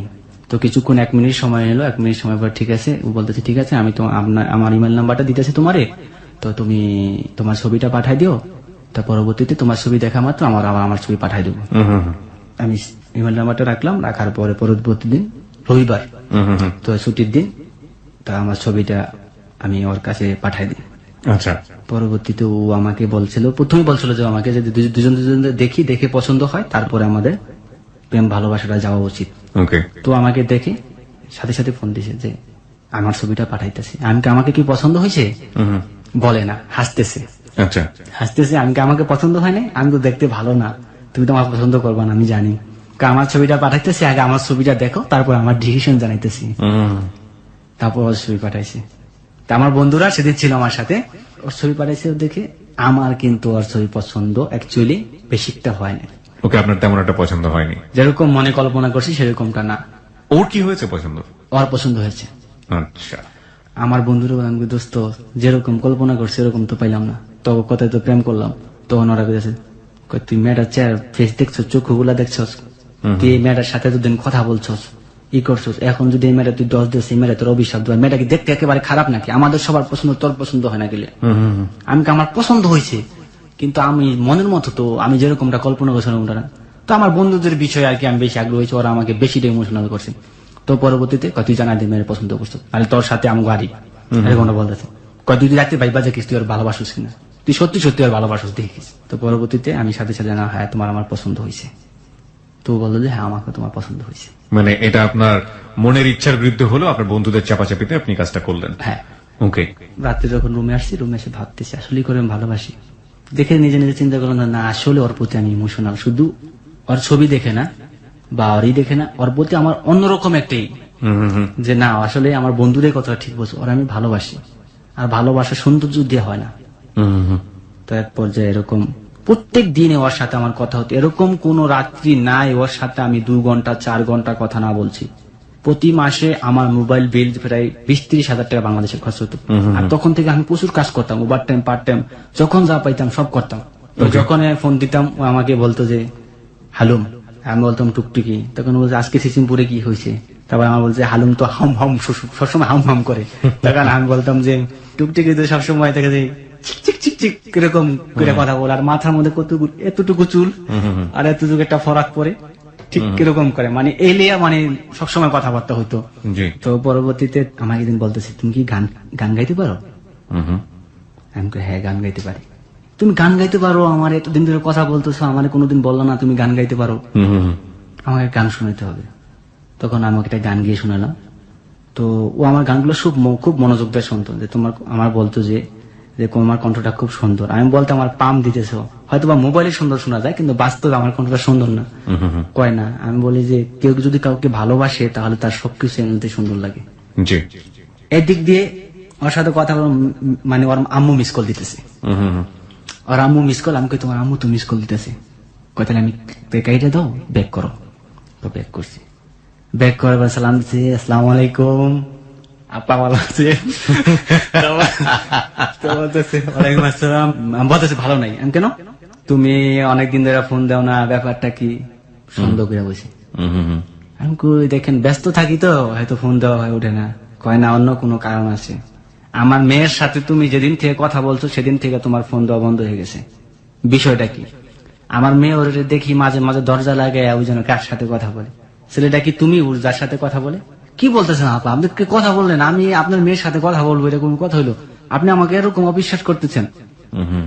অবিশ্বাস করতেছি না অ্যাকচুয়ালি, কিন্তু আমার মনে হইতেছে তুমি ওর সাথে কথা বলো। দেখো তোমাকে একটা কথা বলে দে ভাই, আমার সোনার সংসারে তুমি আগুন দিও না, আমি সুখে আছি, তুমি আমার সুখটুকু কেটে নিও না। মানে এই ধরনের কথা আপনাকে বলে? এই ধরনের কথা বলেন। আমার মেয়েটা এখন খাওয়া দাওয়া ঠিক মতো করে না, এলোমেলো ভাবে চলাফেরা করে, সারাদিন কি যেন ভাবে। এরকম আমি ওকে কখনো দেখি নাই। আমি মা, আমি সবকিছু বুঝতে পারি। আমি শিওর ও তোমার সাথে কথা বলে। আমার মেয়েটাকে নিশ্চয়ই কোনো কান পড়া দিছো তুমি, আর তুমি যে কথার জাদু নিশ্চিত আমার মেয়েটাকে তুমি গলায় ফেলাইছো। তো আজকে কিন্তু উনি আমার সাথে অনেক বলতে গেলে খারাপ ব্যবহার করতেছে, যে নেক্সট টাইম আমার মেয়ের সাথে কথা বলবা না, আমার মোবাইলে ফোন দিবা না। তো এর পরবর্তীতে আমি বলে, দেখেন আপা আপনি ভুল করতেছেন, না তুমি আর কোনো কথাই বলবা না। আমার আম্মু লাইন কেটে দিল। লাইন কেটে দেওয়ার পর সাথে সাথে রিং দিছি। রিং দেওয়ার পর আমি কই, তুমি এখন কোথায়? কয়, আমি ছাদের উপরে। তোমার আম্মু? আম্মু রুমে শুয়ে দিছে। আমি কই, তোমার আম্মু তো আমাকে ঠেক দিয়ে দিল। কই, কি ঠেক? এরকম বললো। কয় কি জাপ্পি আর কি এত ডান নাকি? তো ওকে, তখন ও বলা যে তোমার সাথে আমার সম্পর্ক হয়েছে, এটা সারা জীবন থাকবে। সেটা আম্মু কেন, আরো অন্য কেউ যদি বাধা দেয় সেটা কখনো বিনষ্ট হবে না, কারণ আমাদের প্রেমটা পবিত্র। ও সবসময় 5 ওয়াক্ত নামাজ পড়তো এবং আমি সবসময় 5 ওয়াক্ত নামাজ পড়তাম। ওকে, তো আমি ওকে একটা কথা বললাম, তুমি আগে যতটুকু ভালো ছিলে এখন তার চেয়ে বেশি ভালো হওয়ার চেষ্টা করো, কারণ আল্লাহ পাক যাতে তোমার আমার সাথে মিলতে হয়। আমি সবসময় এই কথা আল্লাহর কাছে বলতাম। সত্যি কথা বলতে যেদিন থেকে ওর সাথে আমার এই কথা হয়ে গেল, সেদিন থেকে আমি একটা মেয়ের দিকেও প্রখর দৃষ্টিতে একবার তাকানোর পর দ্বিতীয়বার আমি তাকাইনি। আমি ওকে কথা দিছি আমি আর অন্য কোনো মেয়ের দিকে তাকাবো না। তো পরবর্তীতে ওরকম কথা বলতে একদিন আমার আফাকে বললাম যে, তুই এখন বাড়িতে বেশি ফোন দিস না, বিষয়টা কি? আফাও কে বলতেছে, আমার আপা। আমি বলি, আপা এরকম একটা মেয়ের সাথে আমি কথা বলি, মেয়েটা দেখতে ভালোই, কক্সবাজার বাড়ি, আমার সাথে একদিন পরিচয় করে দিস। তো সেই সূত্রে আমার আফার সাথে একদিন ওরা পরিচয় করে দিলাম, কথাবার্তা বলে দিলাম। সেই থেকে আমার ছোট ছোট 2 ভাগ্নি আছে, ওরে মামি মামি ডাকতো সবসময়। আমার আপার সাথে ভালো সম্পর্ক হয়ে গেল। জি, ও আমাদের বাসায় ফোন দিত, আমার আপা ওকে ফোন দিত, আবার আমাকে বলতো, আমি টাকা না পাঠাইলে আমাকে বলতো, তুমি টাকা পাঠাও না কেন? তোমার বাড়ি থেকে আমার ফোন দিয়ে বলছে, তুমি বলে এই মাসে টাকা দাও নাই। কার সঙ্গে পরিচয় করে দিলেন আরেকবার বলবেন? আমার আপা। মানে আপনার বড় আপা? হ্যাঁ, আমার বড় আপা। বড় আপার সঙ্গে পরিচয় করে দিলেন কি হিসেবে?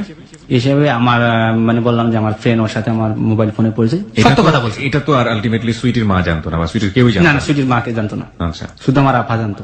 ওকে, আমার আপা বলতেছে, ঠিক আছে যাই করিস বুঝতে না করিস, তুই তো বড় হয়েছ, তখন তার ছোট না। রাইট।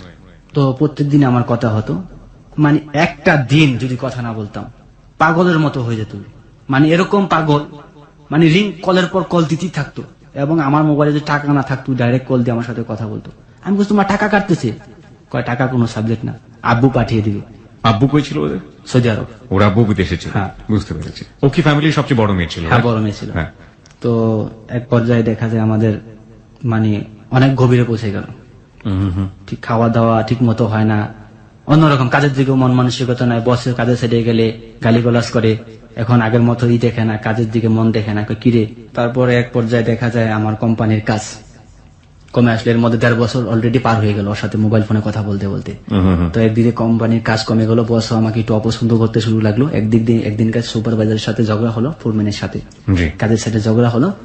সেই ঝগড়াটার বিষয় ছিল মানে অন্য একটা বিষয়, সেলফোন নেই, মোবাইল চার্জে দিয়েছিলাম স্টোরেতে, ওই স্টোর তালা মেলা চলে গেছিল গা। সে আমি ঝগড়া হলো, কিছু ঝগড়া সেটা ইম্পর্টেন্ট না। ঝগড়া হওয়ার পরে এক পর্যায়ে বসে আসলো, বসে আসার পরে তো আমার কাজটা বন্ধ করে দিল। বন্ধ করে দেওয়ার পরে আমার 15 দিন স্লিপ দিয়ে দিল বসে। 15 দিনের স্লিপ মানে কাজ টাজ বন্ধ সব।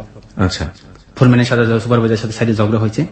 তো এই পরবর্তীতে যখন নাকি কথা বলছে,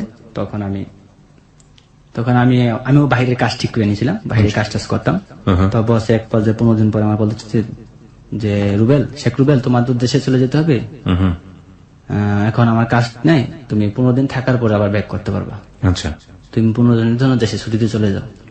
তখন আমি বলতেছি যে, না আমার 15 দিনের জন্য ছুটিতে, আমার 15 দিনের কাজ দেশ নেই, তুই এখন বলতেছ আমি 15 দিনের জন্য দেশে যাবো। তখন উনি বলতেছে, না I am sorry, so extremely sorry, you better you go to your home. তখন আমার বলতেছে যে তুই চলে যা। তখন আমি বললাম যে ঠিক আছে, টিকিট কনফার্ম কর। তখন আগামী সোমবার তো টিকিট কনফার্ম করা হয়েছে। আচ্ছা, তো এর মধ্যে আমি বাড়িতে কিছু আগে জানাইনি ফার্স্টলি। তখন ওরা ফোন দিলাম যে, দেখো আমি তো 15 দিনের জন্য দেশে আসতেছি ছুটিতে, 15 দিন পর আবার সিঙ্গাপুর আমার ব্যাক করতে হবে। আচ্ছা, তো এখন আমি কি করতে পারি বলো? তোমার সাথে তো 15 দিনের মধ্যে আমার দেখা করা সম্ভব না, কারণ আমার বাড়িতে গেলে আত্মীয় স্বজনের বাসায় আমার বাড়ি থেকে বাইরে দেবো না 15 দিন, আমার কোথাও যেতে দিব না।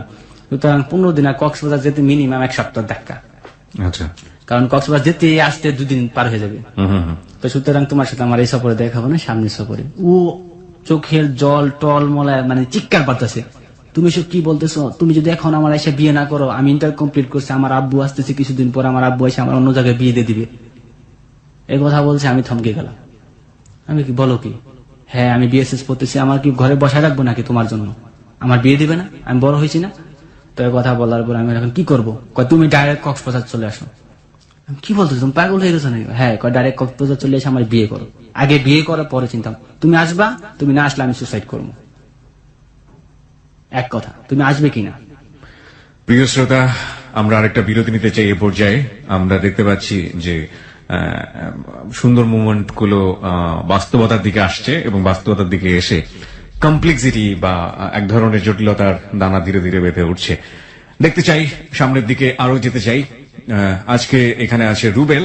রুবেল এসছে সিঙ্গাপুর থেকে, সে একজন প্রবাসী বাঙালি, সে তার জীবনের গল্প বলছে এবং 26 বছরের রুবেলের জীবনের গল্প আমাদেরকে আজকে কি শেখায় সেটাই হচ্ছে কথা। আমাদের শেষ পর্যন্ত শুনতে হবে এবং রুবেলকে দেখার জন্য, রুবেলকে কিছু বলার জন্য আপনারা চলে আসতে পারেন আমাদের ফেসবুকে। আমাদের ফেসবুকের ঠিকানা facebook.com/hello8920। সে পরবর্তীতে বলেছে আমার এসে তুমি বিয়ে করবা, তা তুমি যদি বিয়ে না করো আমি সুসাইড করবো। তখন আমি বলতেছি যে দেখো এরকম পাগলামি করলে হবে না। কয় না, আমি আর কোনো আমার পথ থাকবে না। তখন এই কথা বলে আমি ঠিক আছে, আমি তোমার কাছে ডাইরেক্ট আসতেছি, আমরা এসে বিয়ে করবো, বিয়ে করার পরে তারপরে কি করা যায় তারপরে চিন্তা ভাবনা করবো। এই কথা আপনি তাকে দিলেন? হ্যাঁ, কথা দিলাম। আমি বললাম সোমবার দিন আমার টিকিট কনফার্ম করা হয়েছে, আমি আজকে মার্কেটিং এর জন্য যাইতেছি, সময় আমার হাতে কম, মাত্র 2 দিন। তো এই কথা বলার পর আমি সেদিন মার্কেটিং করলাম। মার্কেটিং করার পর কোম্পানির সাথে লেনদেন যা ছিল সম্পূর্ণ ক্লিয়ার করে, তুই বিশ্বাসই করতে পারতেছি না আমি দেশে আসতেছি। ও বলছে তুমি সত্যি দেশে আসতেছো? আমি বলেছি হ্যাঁ, সোমবার দিন আমার ফ্লাইট। তো সোমবার দিন আমার ফ্লাইট হলো, তো আসলাম। আসার পরে বাংলাদেশ এয়ারপোর্ট নাইমার সাথে সাথে ওরে ফোন দিছি। জি। ফোন দেওয়ার পরে উনি রিসিভ করছে। আমি বলছি আমি তো দেশে চলে এসে পড়ছি। তুমি সত্যি দেখে দেশে আসছো হালুম? আমি বলতেছি হ্যাঁ হ্যাঁ টুকটুকি, আমি সত্যি দেশে চলে এসে পড়ছি, তোমার কাছে চলে আসতেছি একদম। ওকে। যে হালুম তুমি সত্যি কি দেশে চলে আসছো? আমার বিশ্বাসই হইতেছে না, গায়ে চিমটি কেটে নি। তখন আমি বলতেছি হ্যাঁ তোমার হালুম তোমার কাছে চলে আসছে টুকটুকি। ঠিক আছে হালুম, তুমি তাড়াতাড়ি এখন তাড়াতাড়ি যেভাবে পারো, বিমানে পারো, বাসে পারো, যেভাবে পারো, পারলে উড়ে চলে আসো, আমি তোমার জন্য অপেক্ষায়। পরবর্তীতে আমি বাস ধরে, তো ওখানে বাস ধরে রাত সকালবেলা ভোর 5টা বাজে। আপনি কি বাড়িতেও গেলেন না? সরাসরি বাড়িতে যাইনি, সরাসরি ওখানে? সরাসরি ওখানে চলে গেলাম। প্রেম মানুষকে আসলে ভাবে অন্ধ করে। কতদিন পরে বাড়িতে ফিরেছিলেন সিঙ্গাপুর থেকে? প্রায় 2 বছর মতো। 2 বছর পরে বাবা মার কথা মনে হয়নি, সরাসরি চলে গেছেন সুইটির কাছে? সুইটির কাছে। ওকে, তারপর? কক্সবাজার নাইমা আমি ওকে ফোন দিছি, ও তো মহাখুশি, হালুম তুমি কক্সবাজার চলে আসতো, তুমি যে কোনো একটা আবাসিক হোটেল ওঠো, আগামীকাল সকাল 9টা বাজে তোমার সাথে দেখা করবো। আমি ওখানে 3 দিনের জন্য রুম ভাড়া করলাম। ওকে। আপনি যে বাংলাদেশে আসছেন এটা আপনার পরিবার জানতো না? কেউ জানতো না, এবং কি আমার বন্ধুদের বলতে মানা করছি। My goodness. ওকে, তারপর? তো রাত্রে সারা রাত্র কথা, দুজনে কথা বললাম। বলার পরে বলেছে কালকে আমি চলে আসতেছি, একবারে লোটা বালিশ বাইন্দা বলেছে, লোটা বালিশ বাইন্দা চলে আসতেছি। মানে কি ও বাসা থেকে বের হয়ে আসছে? হ্যাঁ, যেহেতু তোমার পরিবার মানবে না আমার পরিবার মানবে, সুতরাং আমরা পালিয়ে বিয়ে করবো। তখন আমি বলছি না এটা সম্ভব না, আগে দুজনকে দেখি বাস্তবে, তুমি যদি আমার পছন্দ না করো দেখা তখন কি হবে? তখন ও আমার বলতেছে না তোমার আমার পছন্দ হবে আমি জানি। আমি কই তুমি ছবি দেখছো, কারণ বাস্তবে যদি তুমি পছন্দ না করো। আবার আমার বন্ধুরা বলছে মেয়ে না দেখা কিলাম কোনো ডিসিশন নিস না, আগে দেখিস মেয়েরে। ও কান্নাকাটি করতেছে, এতদিন প্রেম করে তুমি আমার সাথে এখন এই কথা বলো। বুঝাইলাম যে দেখো টুকটুকি এরকমটা করে মানুষ দেখে তারপরে আমরা দুজন ডিসিশন নেবো কিভাবে কি করলে সুবিধা হয়, যেহেতু তোমাদের এখানে আমি চলে আসছি আর তো ফিরে যেতেছি না। তো এই কথা বলার পরে ও বলে ঠিক আছে কালকে 9টা বাজে দেখা হবে। সকাল 9টা বাজে কক্সবাজার সাংস্কৃতিক কেন্দ্রের মোড়ে আমি দাঁড়াই আছি। ও রিক্সা করে আসছে, রিক্সা সালোয়ার কামিজ পরা। আসার পরে যখন রিক্সার সামনে আসছে ওকে দেখে তো আমি ফ্লাইট হয়ে গেছি পুরো, মানে আপনি ফ্লাইট হয়ে গেছেন, শাইন করে উঠে যাচ্ছেন। হ্যাঁ বলেন, তারপর? মানে আমি অন্যরকম হয়ে গেছি, যে বাস্তবে দেখতে আরো অপছন্দ মনে হয়েছে। বাস্তবে আমার মানে বাস্তবে দেখে আরো পছন্দ হয়েছে? আরো পছন্দ হয়েছে। কেন আমার পরে যখন আমার সাথে কথা বলছে যে কেমন আছো, আমি বলছি ভালো আছো, ভালো আছি। ওকে বলিও না যে তুমি কেমন আছো। পরবর্তীতে যখন ওর চোখের দিকে তাকাইছি, যে চোখের মধ্যে জল মানে টল করতেছে, আর কোনো কথা নেই, সাথে সাথে হাত থাবাদা ধরে ফেলেছি। চলো ডিসিশন নিয়ে ফেলেছি, ওর বিয়ে করবো। এই মেয়ে আমাকে অরিজিনাল ভালোবাসে, মানে একটু দেখছি আমার মনটা খারাপ, তাতে ওর চোখে জল আইসা পড়ছে। সুতরাং ওই আমার প্রতি পুরোটাই ইমোশনাল, আর সৌন্দর্য দিয়ে ভালোবাসা প্রকাশ হয় না। মানে আপনার জায়গাতে আমি যেটা বুঝতে পারছিলাম যে আপনি এখনো কনফিউশনে আছেন, সৌন্দর্যের জায়গা থেকে আপনি এখনো মেনে নিতে পারছেন না মেয়েটাকে। জি। কিন্তু ও আপনাকে ভালোবাসে, এটার জন্য আপনি সিদ্ধান্ত নিয়ে ফেলেছেন যে না ঠিক আছে, ওকে মেয়েটা আমাকে যেহেতু ভালোবাসে এখনই বিয়ে করে ফেলবো। ওকে, তারপর? আমরা হোটেলের মুখে যেতেছি, আমি 10 গজ সামনে, ও 10 গজ পিছনে। তো একটা মোটরসাইকেল দিয়ে একটা লোক, মধ্যবয়সী একটা লোক আইসা অরিজিনাল কি জিজ্ঞেস করছে। তখন আমি বলতেছি যে টুকটুকি তোমার কি জিজ্ঞেস করলো ওই লোকটা আমার মামা। কি জিজ্ঞেস করলো? তোমার মামা এখানে কি করে? আমি তো জানি না, আমার মামা বলো যে তুই কোথায় যাস, বান্ধবীর বাসায় যাই। আমি অতটা মাইন্ড করলাম না, তো এই কথা বলে আমি সাইড ব্যাগটা নিয়ে হোটেলের রুমের ভিতরে গেছি। রুমের ভিতরে যাওয়ার পরে ওরা আমি বলছি যে তুমি সোফার মধ্যে বসো, আমি ব্যাগটা রেডি করতেছি। টুকটুকি মানে ওরা আমি হাত দিয়ে স্পর্শ করছি, এই জীবনের ফার্স্ট ওরে আমি মানে এখান থেকে স্পর্শ করা, কাদের মধ্যে ধরে বলছি বসো, টুকটুকি তোমার সাথে আমি কথা বলছি এতদিন। তখন আনন্দে আমার চোখে মানে জল আইসা বসে, এতটুকু একটা মেয়ে তুমি এত মিষ্টি মিষ্টি করে আমার সাথে কথা বলছো। তো ও ভয় পাইতেছে, ভয় হাত পা কাঁপতেছিল। তখন আমি বলছি তুমি বসো, ভয় পাও না, এখন আমরা বাইরে হয়ে যাবো। তো ঠিক আছে, তো কিছুক্ষণের মধ্যে আমরা বাইরে হয়ে গেছি। বাইরে হওয়ার পর দেখি যে ওর মামা 4-5টা বন্ধু বান্ধব নিয়ে বাইরে দাঁড়ায় আছে। ও বলতেছে আমার মামা। আমি কোথায়? আমি বললাম মায়ের মনে একটু মাটিতে পারবো না, সব কটা পিঠে। আমি চিন্তা ভাবনা করলাম এখন কি হবে, আমার এই পরিচিত কেউ নেই এলাকায়। যখন নাকি আমরা বাইরে চলে আসলাম, আমার মামা এসে আমার থাবাতে আমার হাতটা ধরলো প্রথম। হ্যাঁ, তো বিয়ের স্বাদ আজকে মিটিয়ে দেবে আপনার। হ্যাঁ, হাত ধরা মাত্র দেরি, তখন ভয়ে নার্ভাস ফিল করতেছি। তখন ও এসে কি করলো, সাথে সাথে ওর মামার থাবাতে হাতটা ছাড়াই দিল, বলতেছে আপনি ওর হাত ধরার কে? তখন ওর মামা কষায়া দুটা চর মানে ওরে মারে, গাল দুটার সাথে সাথে লাল হয়ে ফুলে গেল এরকম।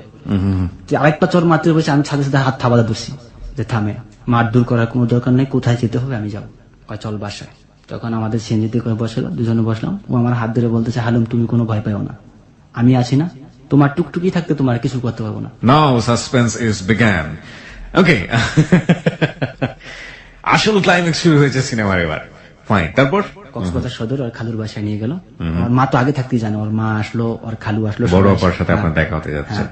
তো পরবর্তীতে ওদের বাসায় ওখানে বসলাম। বসার পরে আপ্যায়ন করছে, এরকম নাস্তা টাস্তা নিয়ে আসছে। আসার পর আমার ইন্টারভিউ নিতেছে, আমার পাসপোর্ট নিয়ে গেল, এসে আমাকে ইন্টারভিউ বিভিন্ন কিছু ইন্টারভিউ নিতেছে। খালু ইন্টারভিউ নিয়ে দেখলাম ইন্টারভিউতে পাস। কিসের ইন্টারভিউ? ইন্টারভিউ নিয়েছে যে আমি কতটুকু education, so plus family character, বা আমি কিরকম ট্যালেন্ট প্রশ্ন করছে, নাম ঠিকানা লেখাইছি। বুঝতে পেরেছি। হ্যাঁ, তারপর আর খালার হাত ধরে বলতেছি আমি কাঁপতে কাঁপতে, যাই করেন আমার শরীরে যাতে কোনো টাচ না পড়ে। এখানে আমি মারের ভীষণ ভয় পাই। ঠিক আছে, আপনারা যা বলবেন তা করতে রাজি, আমি ওকে বিয়ে করতে রাজি আছি। কিন্তু দরকার হলে আমি ছেড়েও দিব, কোনো সমস্যা নেই, কিন্তু শরীরে টাচ করবেন না, আমি ভয় পাইতেছি। তখন ও বলতেছে যে তুমি ভয় পাও কিসের জন্য, আমি আছি না। ওর খালা বলতেছে না সমস্যা নেই কোনো। তো আমি বললাম যে দেখেন বিয়েতে আমি রাজি আছি, কিন্তু আমার গার্জিয়ান এই বিয়েতে রাজি হবে না, প্রয়োজন হলে আমার তেজ্য পুত্র করে দেবে, তারপর আমার গার্জিয়ান রাজি হবে না। তার মানে ওরা মোটামুটি রাজি হয়ে গেছে। রাজি হয়ে গেছে। ওকে, আপনার বড় আপাও রাজি হচ্ছে? বড় আপা তো আগে বড় আপা আগে রাজি না, মানে বড় আপার সাথে দেখা হওয়ার পরে কি হলো, কমিউনিকেশন, কথা, সরাসরি কথা কি হলো, কি বলে ডেকেছিলেন? বড় আপা বলে ডেকেছিলেন? সেই সময়টা আমি লজ্জা পাইছি, উনি যখন আমার সামনে এসে দাঁড়াইছে ফেস টু ফেস, যে কিভাবে কথা বলবো। তখন কয়ে ওর খালার কাছে বলতেছে কি ছিল তো আমার আপা ডাকছে। তো আমি ভীষণ লজ্জা পাইছি এই সময়টা, যখন এই কথা বলো ওনারা একটু হুজুট খেয়ে গেল, যখন আমি বলছি যে আমার গার্জিয়ান রাজি হবে না। জি। তখন ওনারা আমার ছবি টবি তুললো, ভিডিও করলো, করার পরে বলতেছে তোমার গার্জিয়ান যদি রাজি থাকে তবে আমরা বিয়ে সম্মতি দেবো, তোমরা যদি ভালোবাসো কক্সবাজার যতদিন খুশি বেড়াও, কোনো সমস্যা নেই, ঘুরে ফেরা বেড়াও। মামায় হোটেলের ম্যানেজার, হোটেলের কাজ দিল, আমার হোটেলে থাকো, সমস্যা নাই, যেখানে খুশি বেড়াও, কোনো সমস্যা। ওর সাথে মোবাইলের যোগাযোগ রাখো, কোনো বাধাদ্বন্দ্ব দ্বিধাদ্বন্দ্ব নেই, কিন্তু তোমার গার্জিয়ান ফ্যামিলি নিয়ে আসবা, আমরা মেয়ে দিদি। এই কথা বলে সিএনজি ডাকলো, মুসুল দ্বারা বৃষ্টি হইতেছে বাহিরে ওই সময়টা। তখন আমার বলে যাও তুমি হোটেলে চলে যাও। তখন তো ও খুব কান্না করতেছিল, চোখের জল দিয়ে ভাসে ফেলাইছে, আমাকে কিছুতে আসতে দিবে না। তার পরবর্তীতে আমি আসতে বাধ্য হলাম। হোটেলে চলে আসার পরে রাত 7টা 8টার দিকে খাইতে বসি। সেই সময় আমাকে রাত্রেবেলা ওর আম্মা ফোন দিয়েছে ওর নাম্বার থেকে, আমাকে বলতেছে যে ছুটি তো নাই, সুইটি তো নাই, ছুটি তো নাই। তখন এই কথা বলার পরে আমি মনে মনে চিন্তা করলাম ছুটি নেই, এই কথা লাইন কেটে দিছে। তারপর থেকে রিং দিতেছি আর রিসিভ করে না। ছুটি নাই মানেটা কি? ছুটি কি আত্মহত্যা করলো, সুসাইড করলো নাকি? তখন আমার মনের মাঝে একটা মানে খুব খারাপ লাগতেছিল। তখন আমি কি অবস্থা এরকম হওয়ার কারণ কি? সাথে সাথে মামারে ফোন দিচ্ছি, ফোন দেওয়ার পর আমার মামা বলতেছে যে ছুটি তো মাথা ফাটা ফেলাইছে, তো হাসপাতালে অজ্ঞান অবস্থায় আছে, তুমি তাড়াতাড়ি ঢাকা চলে যাও, নাহলে তোমার সমস্যা হবে। আমি এই কথা শোনার পরে সাথে সাথে লাইন কেটে দিছি। লাইন কেটে দিয়ে মাথা ফাটা ফেলাইছে মানে তখন আমার খুব মানে অন্যরকম আছে যে ও আমার জন্য নিজের মাথা নিজের বাড়িতে ফাটাই ফেলাইছে, আর আমি এখানে হোটেলে বসে খানা খাইতেছি। তখন আমি সাথে সাথে বাইরে গেছি, বাইরে হইয়া রিক্সা নিয়েছি, রিক্সা নিয়ে, কিন্তু ওই ঠিকানাটা আমি ভুলে গেছি যে বাসায় গেছি। প্রথমবার গেছি, পরবর্তীতে রাত্র 8টার দিকে ফোন রিসিভ করছে, ও রিসিভ করছে। তখন জ্ঞান ফিরছে, তখন আমি বলি তুমি বলে মাথা ফাটা ফেলেছো, তুই মাথা ফাটাই দিয়ে গেছিস কিসের জন্য? আমি রাগ করে কথা বলছি, তুই কিসের জন্য মাথা ফাটাই দিয়ে গেছিস? তো কি মনে হয় তোকে আমি ভালোবাসি না? কয় না, তোমার জন্য আমি কিছু করতে পারলাম না, দেখো হয়তোবা তোমার সাথে আর জীবনে আমার কোনোদিন দেখা হবে না। কান্না কান্না কণ্ঠে বলছিল যে তোমার সাথে হয়তো আর জীবনে কোনোদিন আমার সাথে দেখা হবে না। আমি তুমি এরকম জায়গাটা বলতেছো কেন? এরকম করে বলবো না কখনো, কেন দেখা হবে না? অবশ্যই দেখা হবে। আমারই ভুল হয়েছে, যদি প্রথমে বলতাম তোমাকে আমি পালায় বিয়ে করতে তাহলে ভালো হতো। ওকে, তখন ও আমায় বলতেছে থাক, আর তো আমার সাথে তোমার সাথে দেখা হবে না, কালকে আমার মোবাইলটা নিয়ে নেবে। তো পরবর্তীতে আমরা বললাম যে না, তুমি কালকে বাসা থেকে কোথাও বাইরে হতে পারবা, যে কোনো জায়গায়। যদি বাইরে হতে না পারি, আমি কালকে তোমার বাড়ির গেটের সামনে তুমি দাঁড়ায় থাকবে, আমি আসতেছি। আচ্ছা, তো আমাকে বললো কি ওই সময় যে তাহলে তুমি হোটেলে বলো ম্যানেজারকে যে তুমি বাসায় চলে যেতেছো, যাতে হোটেলের ম্যানেজার আমার মামাকে বলে তুমি বাসায় চলে যেতেছো। তো পরবর্তীতে আমি আইসা হোটেলে এসে বলতেছি যে কালকে সকালে আমি চলে যাব ঢাকায়, এখান থেকে আর কি হবে। সকালবেলা যখন চলে আসলাম, সাথে সাথে সকালে এসে স্ট্যান্ড এসে কক্সবাজার সায়েন্স সিটি কেন্দ্রের মোড়ে আমি একটা অটো রিক্সা, ওই যে জি সেগুলো আমি ঠিক করছি। ওখানে আসলে কি ট্যাক্সি চলে না, শুধু অটো রিক্সাই চলে, জি, চিপা রাস্তা। তো তখন ওগুলা যে আস্তে আস্তে চলে সেই সময় আমি ধারণা করি নাই। ওকে, তখন যখন চলতেছিল তখন চারদিকে, এদিকে সাগরের পাড়, এদিকে পাহাড়, এত সুন্দর কক্সবাজারের মনোরম দৃশ্য। আমি ওগুলা দেখতেছিলাম, ছোট ছোট ল্যাংটা বাচ্চারা গোসল করতেছে ঝর্ণার পানিতে, এবং আমি মোবাইলে ভিডিও করতেছিলাম আর দেখতেছিলাম। প্রথম বাদে বাদে ফোন দিতেছে, আমি কই, তুমি কোথায় আছো? আমি অমুক জায়গায় দাঁড়িয়ে আছি, তুমি তাড়াতাড়ি আসো। Okay. তো পরবর্তীতে আমি ড্রাইভারকে মোবাইল দিলাম যে কোন জায়গা, তুমি তো ভাই চিনো, ও যে জায়গায় যেতে বলে মেয়েটা সেই জায়গায় যাও। তখন ড্রাইভার সেই কথা শুনে সেই মতো গাড়ি চালাইছে ওদের বাসায়। তো বাসার সামনে একটা কাঁচা রাস্তা জি, নামাইছে। তো সুপারি বাগান আছে পাশে, সুপারি বাগানের পাশেই দাঁড়া রয়েছে, পরনের ড্রেস, মাথার ব্যান্ডেজ খোলানো, সিলি যে করছে, মাথা চুল কেটে ফেলাইছে এখান দিয়ে, ওনাদের ঢাকা, একটা মোবাইল হাতে, স্যান্ডেল। জি, সেই অবস্থায় আমি তাড়াতাড়ি উঠো, কভার টভার কিছু নেই, ভাই কভার টভার কোনো কিছু আসেনি, দাও তাড়াতাড়ি। তো কভার টভার দিছি। এখন তো ওই যে ঢালটা তো ওটা ওঠে না। তখন ও তো আমায় বলতেছি, তুমি কি স্টুপিড, তুমি এই জিনিসটা বোঝো না, তুমি এটা কি নিয়ে এসো, এইটা নিয়ে কি তুমি আমার নিয়ে পালাইতে এসো?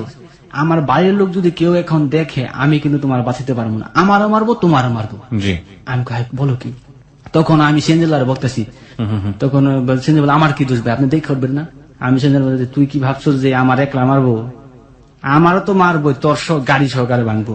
তো সেঞ্জেলা বলেন কি ভাই, আমার গাড়ি ভাঙবো, আমি গরিব মানুষ। তো আমি কই তাড়াতাড়ি। তখন ও বলতেছে, আমি সাথে সাথে, ও আমার বলতেছে সাথে সাথে বিপদের দোয়া পড়বো, বলতেছে দুজন আমি, তুমিও পড়ো। এখন বিপদ, এই মুহূর্তে যদি কেউ ধরে ফেলে তাহলে রক্ষা নেই। কোন রকম করে ডালটা দিয়ে ওরে কোন রকম করে, একটা কভার ছিল, কভার দ্বারা ঢেকে রাখছি। আর আমার তো কি চিনে নেওয়া এলাকার, কোন রকম করে ঢাল দিয়ে ওঠার পরে যখন নাকি ফ্রিজ ডালার পথে উঠছে, তখন মোটামুটি আর কি চলতেছিল। আচ্ছা, তখন ওই আমার ইচ্ছা মতন মানে করতেছে, তুমি হালুম যে এত বোকা, আমি তো জিনিস বলছেন, এখন যদি কি এই মুহূর্তে ধরে ফেলায় তাহলে কি অবস্থা হইব। ওকে, আমি ওই সময়টা খুব ভীষণ ভয়ে ছিলাম। তো পরবর্তীতে এখন একটা সিএনজি স্টেশনে গেছি, সিএনজি স্টেশনে গিয়ে ওটা আমরা চেঞ্জ করছি। আচ্ছা, চেঞ্জ করার পর ডাইরেক্ট টেকনাফ। আমরা জিজ্ঞেস করলাম যে ঢাকা যাবে না, কোথায় যাবা? আগে টেকনাফ যে আমরা বিয়ে করবো, তারপরে ঢাকায়। টেকনাফ যেতে যেতে রাত্র হয়ে গেছে। তো সন্ধ্যাবেলা ওখানে গিয়ে হোটেলে ভাড়া নিলাম। হোটেলওয়ালা জিজ্ঞেস আপনারা কি হন? আমরা বলছি স্বামী স্ত্রী। ওকে, তিনি মিথ্যা কথা বলতে হয়েছে, আমাদের মিথ্যা আসেনি, সেই সময় আমরা স্বামী স্ত্রী ছিলাম না। সো সেই সময় আমার পরিচয় দিতে হয়েছে, যে অন্য পরিচয় দিতে হয়েছে। তো আমি বলছি, তো ওরা বলছে যে নাম ঠিকানা লেখেন, আপনাদের সাইন দেন। ওকে, তখন নাম ঠিকানা, তখন আমার নাম ঠিকানা লেখছি। এখন হোটেল বলতেছে যে আপনার ওয়াইফের নাম ঠিকানা। আমি গুগলে লেখবো, শ্বশুরের নাম তো আমি জানি, দাও তোমার লেখার দরকার নেই, তুমি লেখাটা নিয়ে ভিতরে এই আমি বলতেছি বাইক না, তুমি আর রুমটা দেখাই দাও, তুমি রুমে যাও, আমি তোমার নাম ঠিকানা লিখে নিতেছি। আচ্ছা, তো শ্বশুরের নাম তো আমি জানি, তো এই সময় আমি নাম ঠিকানা, তো ম্যানেজার হাইসা দিছে কথা বলার পরে, ঠিক আছে একজন লেখলেই হয়, সিগনেচার করে চলে গেলাম। আচ্ছা, তো আমরা ওই দিনকে এক রাত ওখানে কাটালাম। তো আমার সাথে ও তো ভীষণ ভয় পাইতেছে। তখন সেই সময় তো আমি খুব মানে মনের মানুষ কাছে অ্যাকচুয়ালি জীবনে কখনো একটা মানে মেয়ের সাথে এরকম রাত্রে একাকি বা ই হয়নি। মানে এক কোণে গিয়ে এরকম চুপচাপ করে বসে দিছে, মানে কোনো কথা বলতেছে না। তখন আমি বলতেছি, আমরা তো পালায় চলে আসলাম। এর মধ্যে আম্মু ফোন দিচ্ছে, আর আম্মু ফোন দিচ্ছে বলতে আমি বললে তো আমরা বিয়ে করে ফেলেছি। আর আম্মু ফোন দিচ্ছে, আমরা বলছি যে আমরা বিয়ে করে ফেলেছি। অনেক কান্নাকারি করেছে, বাবা বিয়ে করছো যাই করছো তোমরা চলে আসো, আমরা মাইনানো। ওকে, ভাই নাকি হাসপাতাল, সব মানে ফ্যামিলি, পুরো ফ্যামিলি নাকি হাসপাতাল ওই সময় বলতেছে। আল্লাহ রাসুলের দোহাই দিতেছে। তখন আমি বলি যে না, বিয়ে না করা পর্যন্ত কোনো কিছুতে যাওয়া যাবে না, আগে বিয়ে করতে হবে। আমরা তো বইলা দিছি বিয়ে করছি। তখন দুজন ডিসিশন নিলাম যে কিভাবে বিয়ে করা যায়। তো আমরা ওখানে এক রাত তো থাকলাম। এক রাত থাকার পর তারপরের দিন সকালে এখন এক জামা পরে আসছে। তখন আমি মার্কেটে গেলাম, মার্কেটে গিয়ে জামা কাপড় কিনে নিয়ে আসলাম। তো পরার পরে এদিকে আমাদের বাংলাদেশের টাকা শেষ হয়ে গেছে, জি, এখন সিঙ্গাপুরের ডলার আছে। তখন ওরা আমি বললাম যে বাংলাদেশের টাকা তো শেষ হয়ে গেছে গা, আমার কাছে সিঙ্গাপুরের ডলার আছে। আর দিনটা ছিল শুক্রবার আর শনিবার, মানে ব্যাংক বন্ধ, ডলার তো চেঞ্জ করতে পারিনি। তখন ওর কানে দুটা রিং ছিল 3 রত্তির সোনার, সেই রিং দুটা আমার হাতে তুলে দিয়েছে, এই দুইটা বিক্রি করে শিগগির এখান থেকে ভাগো। আমি কেন? আমার চাচা একটা রেবে চাকরি করে, ওনারা মোবাইলের নেটওয়ার্ক দেখে আমাদের খুঁজে ফেলাইবো যে আমরা কোথায় আছি। ওকে, তো তো পরবর্তীতে আমি কই না, এটা আমি কখনোই বেচতে পারবো না, ইম্পসিবল। প্রয়োজন আমরা এক রাত এখানে থাকবো, থেকে তারপর দিন ডলার ভাঙ্গায় তারপর যাবো। ও বলে না, এখান থেকে তাড়াতাড়ি। তো ওরে নিয়ে তারপর সোনার দোকানে গিয়ে আমরা 3,000 টাকা ঋণ বিক্রি করি, কুমিল্লার বাসে ধরি। কুমিল্লাতে কেন বাস ধরলেন? আমি ওরা বলতেছি যে, ওই বলতেছে কোথায় আমি বলছি কোথায় যাবা? ঢাকায় তোমাদের বাড়িতে। ও ঢাকায় গিয়ে বিয়ে করবো। আমি কই না, আমরা বিয়ে করলে কুমিল্লায় বিয়ে করবো। কুমিল্লায় কেন? আমার মাথায় ওই সময় কি খেলতেছিল আমি নিজেও জানি না। আমি বলতেছি যে ঢাকা গেলে আমার পরিবারের লোক কেউ দেখলে তোমার মারধর করে তারাই দিবে আর আমার বাসায় আটকে রাখবে, ঠিক আছে? সুতরাং আমার বাড়িতে ঢাকায় যাওয়া সম্ভব না। আগে আমরা বিয়ে করি, কোনো জায়গায় গিয়ে তারপরে একটা ডিসিশন নেবো কোথায় যাব। তো পরবর্তীতে আমরা কুমিল্লার বাস উঠলাম, টিকিট কাটলাম, সারা রাত্র রাত্রেবেলা উঠলাম, ওঠার পরে জার্নি। বাসে এরকম ও বমি করতেছিল, মানে পছন্দ রকমের বমি করতেছিল। তো এখানে একটা সমস্যা, বিডিআর চেক ছিল। বিডিআর চেক বলতেছে যে পুলিশ বিডিআর চেক। তো বিডিআর চেকে আমাদেরকে, আমি বলতেছি দেখো আমাদের কিছু জিজ্ঞেস করবো না। বিডিআর চেক হয়েছে ওখানে, বিডিআর চেকে জিজ্ঞেস করছে। আমি বিডিআর কিছু বলে নাই, বিডিআর জিজ্ঞেস করছে আপনারা কেন বলছেন স্বামী স্ত্রী। ও যখন বাসে উঠছে, বাসে এরকম বমি করছে, আমি নিজেও বমি বমি ভাব। সারা রাত্র বাসে আমি না নিজে না ঘুমিয়ে আমার বুকে ওর ঘুম পাড়ায় নিছি, তুমি ঘুমাও। নিজের জায়গাটা খালি করে আমি চিপার মধ্যে বসে ওরে সারা রাত্র ঘুম পাড়ায় নিছি, যাতে ওর একটু কষ্ট না হয়। তারপর আমরা কুমিল্লা চলে গেলাম। ভোর সকালে 5টা বাজে কুমিল্লা নামলাম। কুমিল্লা নামার পর ওইখান থেকে সিএনজি নিলাম। সিএনজি ড্রাইভারে বললাম কি ভাইয়া আমাদের একটা যে কোনো একটা আবাসিক হোটেলে নিয়ে ওঠাও। তখন উনি একটা হোটেলের সামনে নিল। তো ওনারা বিয়ের ডকুমেন্ট চাই, বিয়ের ডকুমেন্ট না চাই হোটেল ভাড়া দিবে না। আচ্ছা, আবাসিক হোটেলটাতে। হ্যাঁ।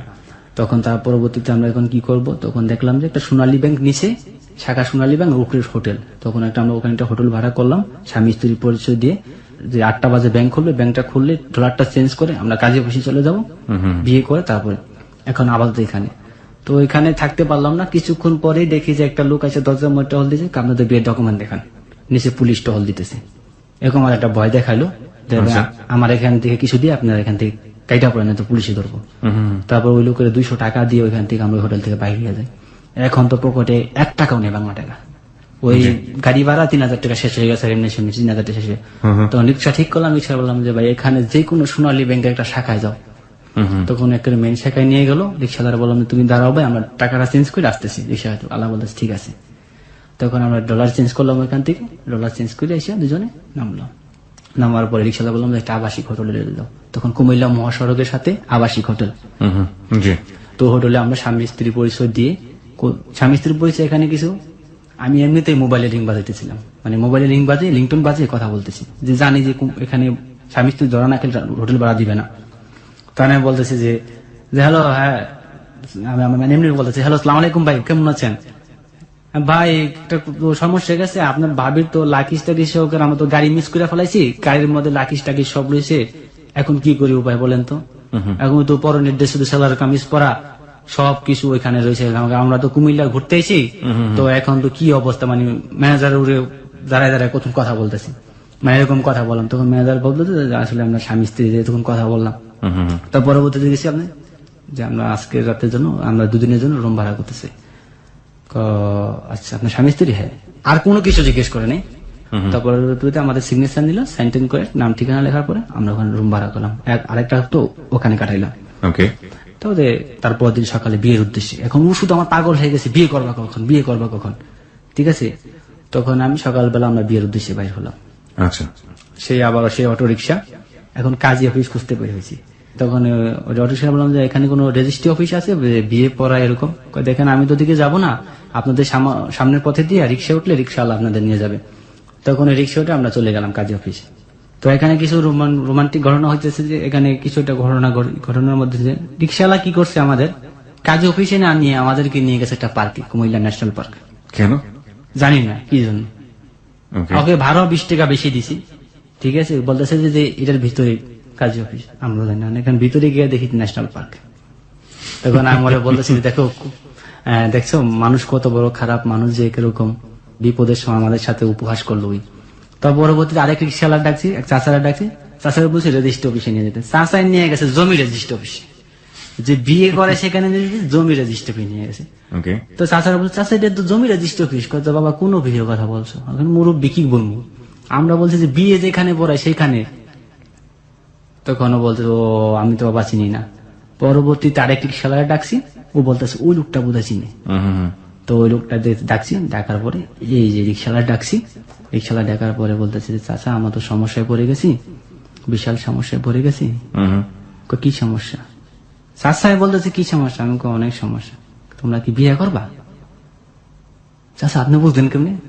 এর আগে আমি 2-4টা বিয়ে পড়েছি। রুবেল, তারপর রিক্সাওয়ালা আমাদের ওখানে কাজে বসে নিয়ে গেল, রিক্সাওয়ালা উকিল বাপ হইল নিজে। তারপর আমাদের 1 লক্ষ টাকা দেন মোহরে আমাদের বিয়ে হলো। আচ্ছা, ওখানে কাবিনের টাকাটা কম দেওয়া হয়েছে, সেটা হচ্ছে যে রিক্সাওয়ালা বলছে যে কাবিনের টাকাটা কম দেন। তারপরে কাবিনের টাকা আমরা ওখানে 1 লক্ষ টাকা দেন মোহরে আমাদের বিয়ে হলো, নিকানামা হলো।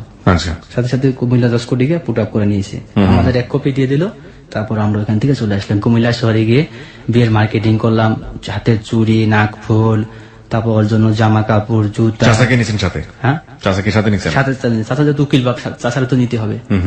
তারপরে চাচার রিক্সা করে, চাচার যখন চাচার রাত্র হয়ে গেছে যখন, তো চাচা বলতে তোমরা হোটেলে ফিরে যাও বাবা, আমি তো গরিব মানুষ, তোমরা উকিল বাপ দিছো কিন্তু আমি তো তোমাদের ওরকম করতে পারলাম না। যাই হোক, চাচা এরকম বলার পরে চাচাকে বিদায় করে দিয়ে হোটেলে চলে আসলাম। আচ্ছা, তো হোটেলে চলে আসার পরে তখন আমি ওকে বলতেছি, নাও তোমার বিয়ে করছি, এখন দাও তোমার কাবিননামা তোমার কাছে, তুমি বিয়ে করতেছিলে, বিয়ে করছি না। তো সেই সময় আমি ওরে বলতেছি, তুমি তো মোবাইলে অনেক পাকনা পাকনা কথা বলতো, তো আর আমি হাসির মাধ্যমে 2টা গালের মধ্যে চট দিছি। মোবাইল তো অনেক পাকনা পাকনা কথা বলছে, এখন তো একটা কথা বলতে পারতেছ না। কিছু বলে না, সে সময় হাসতেছিল। তখন এই কথা বলছি, তখন আমার জড়ায় ধরছে, জড়ায় বলছে যে না, আমি বিয়েটা এই কারণে বলছি কারণ তোমাদের আমার একটা ডকুমেন্ট দরকার, এখন ডকুমেন্ট আছে, এখন কোনো ভয় নেই। এদিকে ওর মা বারবার ফোন দিতেছে, বাবা দোহাই তোমরা কক্সবাজার ফিরে এসো।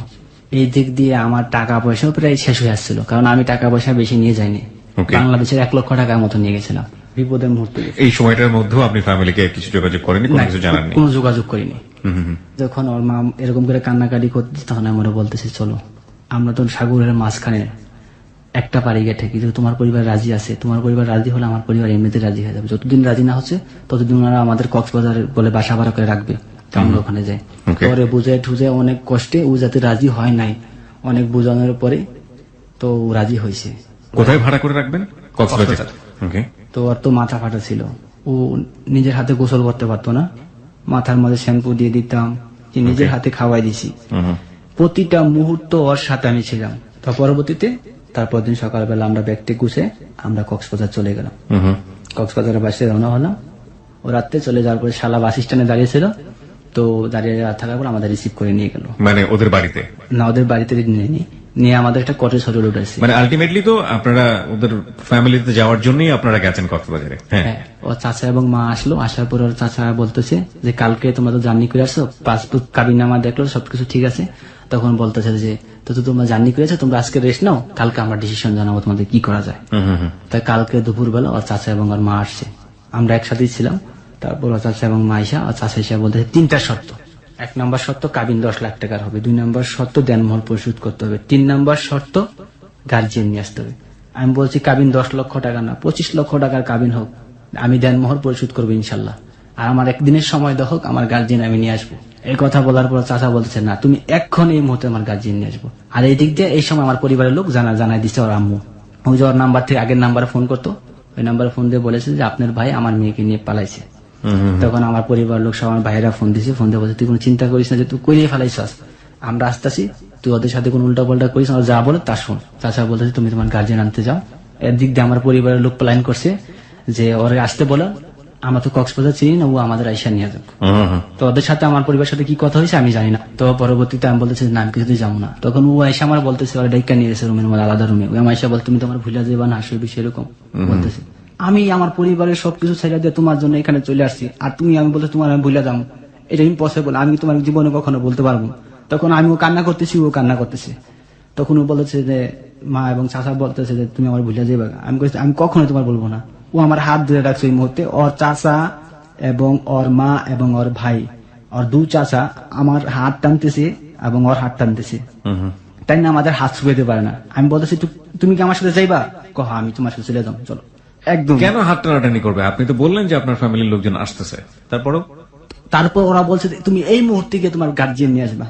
তো আপনার ফ্যামিলির লোকজন তো রাজি হয়েছে আসার হ্যাঁ, জন্য, রাজি হয়েছে, কিন্তু আমার বলছে এই মুহূর্তে গিয়ে তুমি তোমার গার্জিয়ান নিয়ে আসবে। এই মুহূর্তে আবার চলে যেতে বলছে। হ্যাঁ, আমার ঢাকায় গিয়ে গার্জিয়ান নিয়ে আসতে বলছে। তো আপনি বললেন যে আমার গার্জিয়ান অন দা ওয়ে, তারা আমি আসতে বলছি এই কথা যে আমার গার্জিয়ান আসতেছে, দেখেন আমাকে একটা দিনের সময় দেন, একদিনের মধ্যে যদি আমার গার্জিয়ান না আসে আমি তাহলে যাবো ঢাকায়।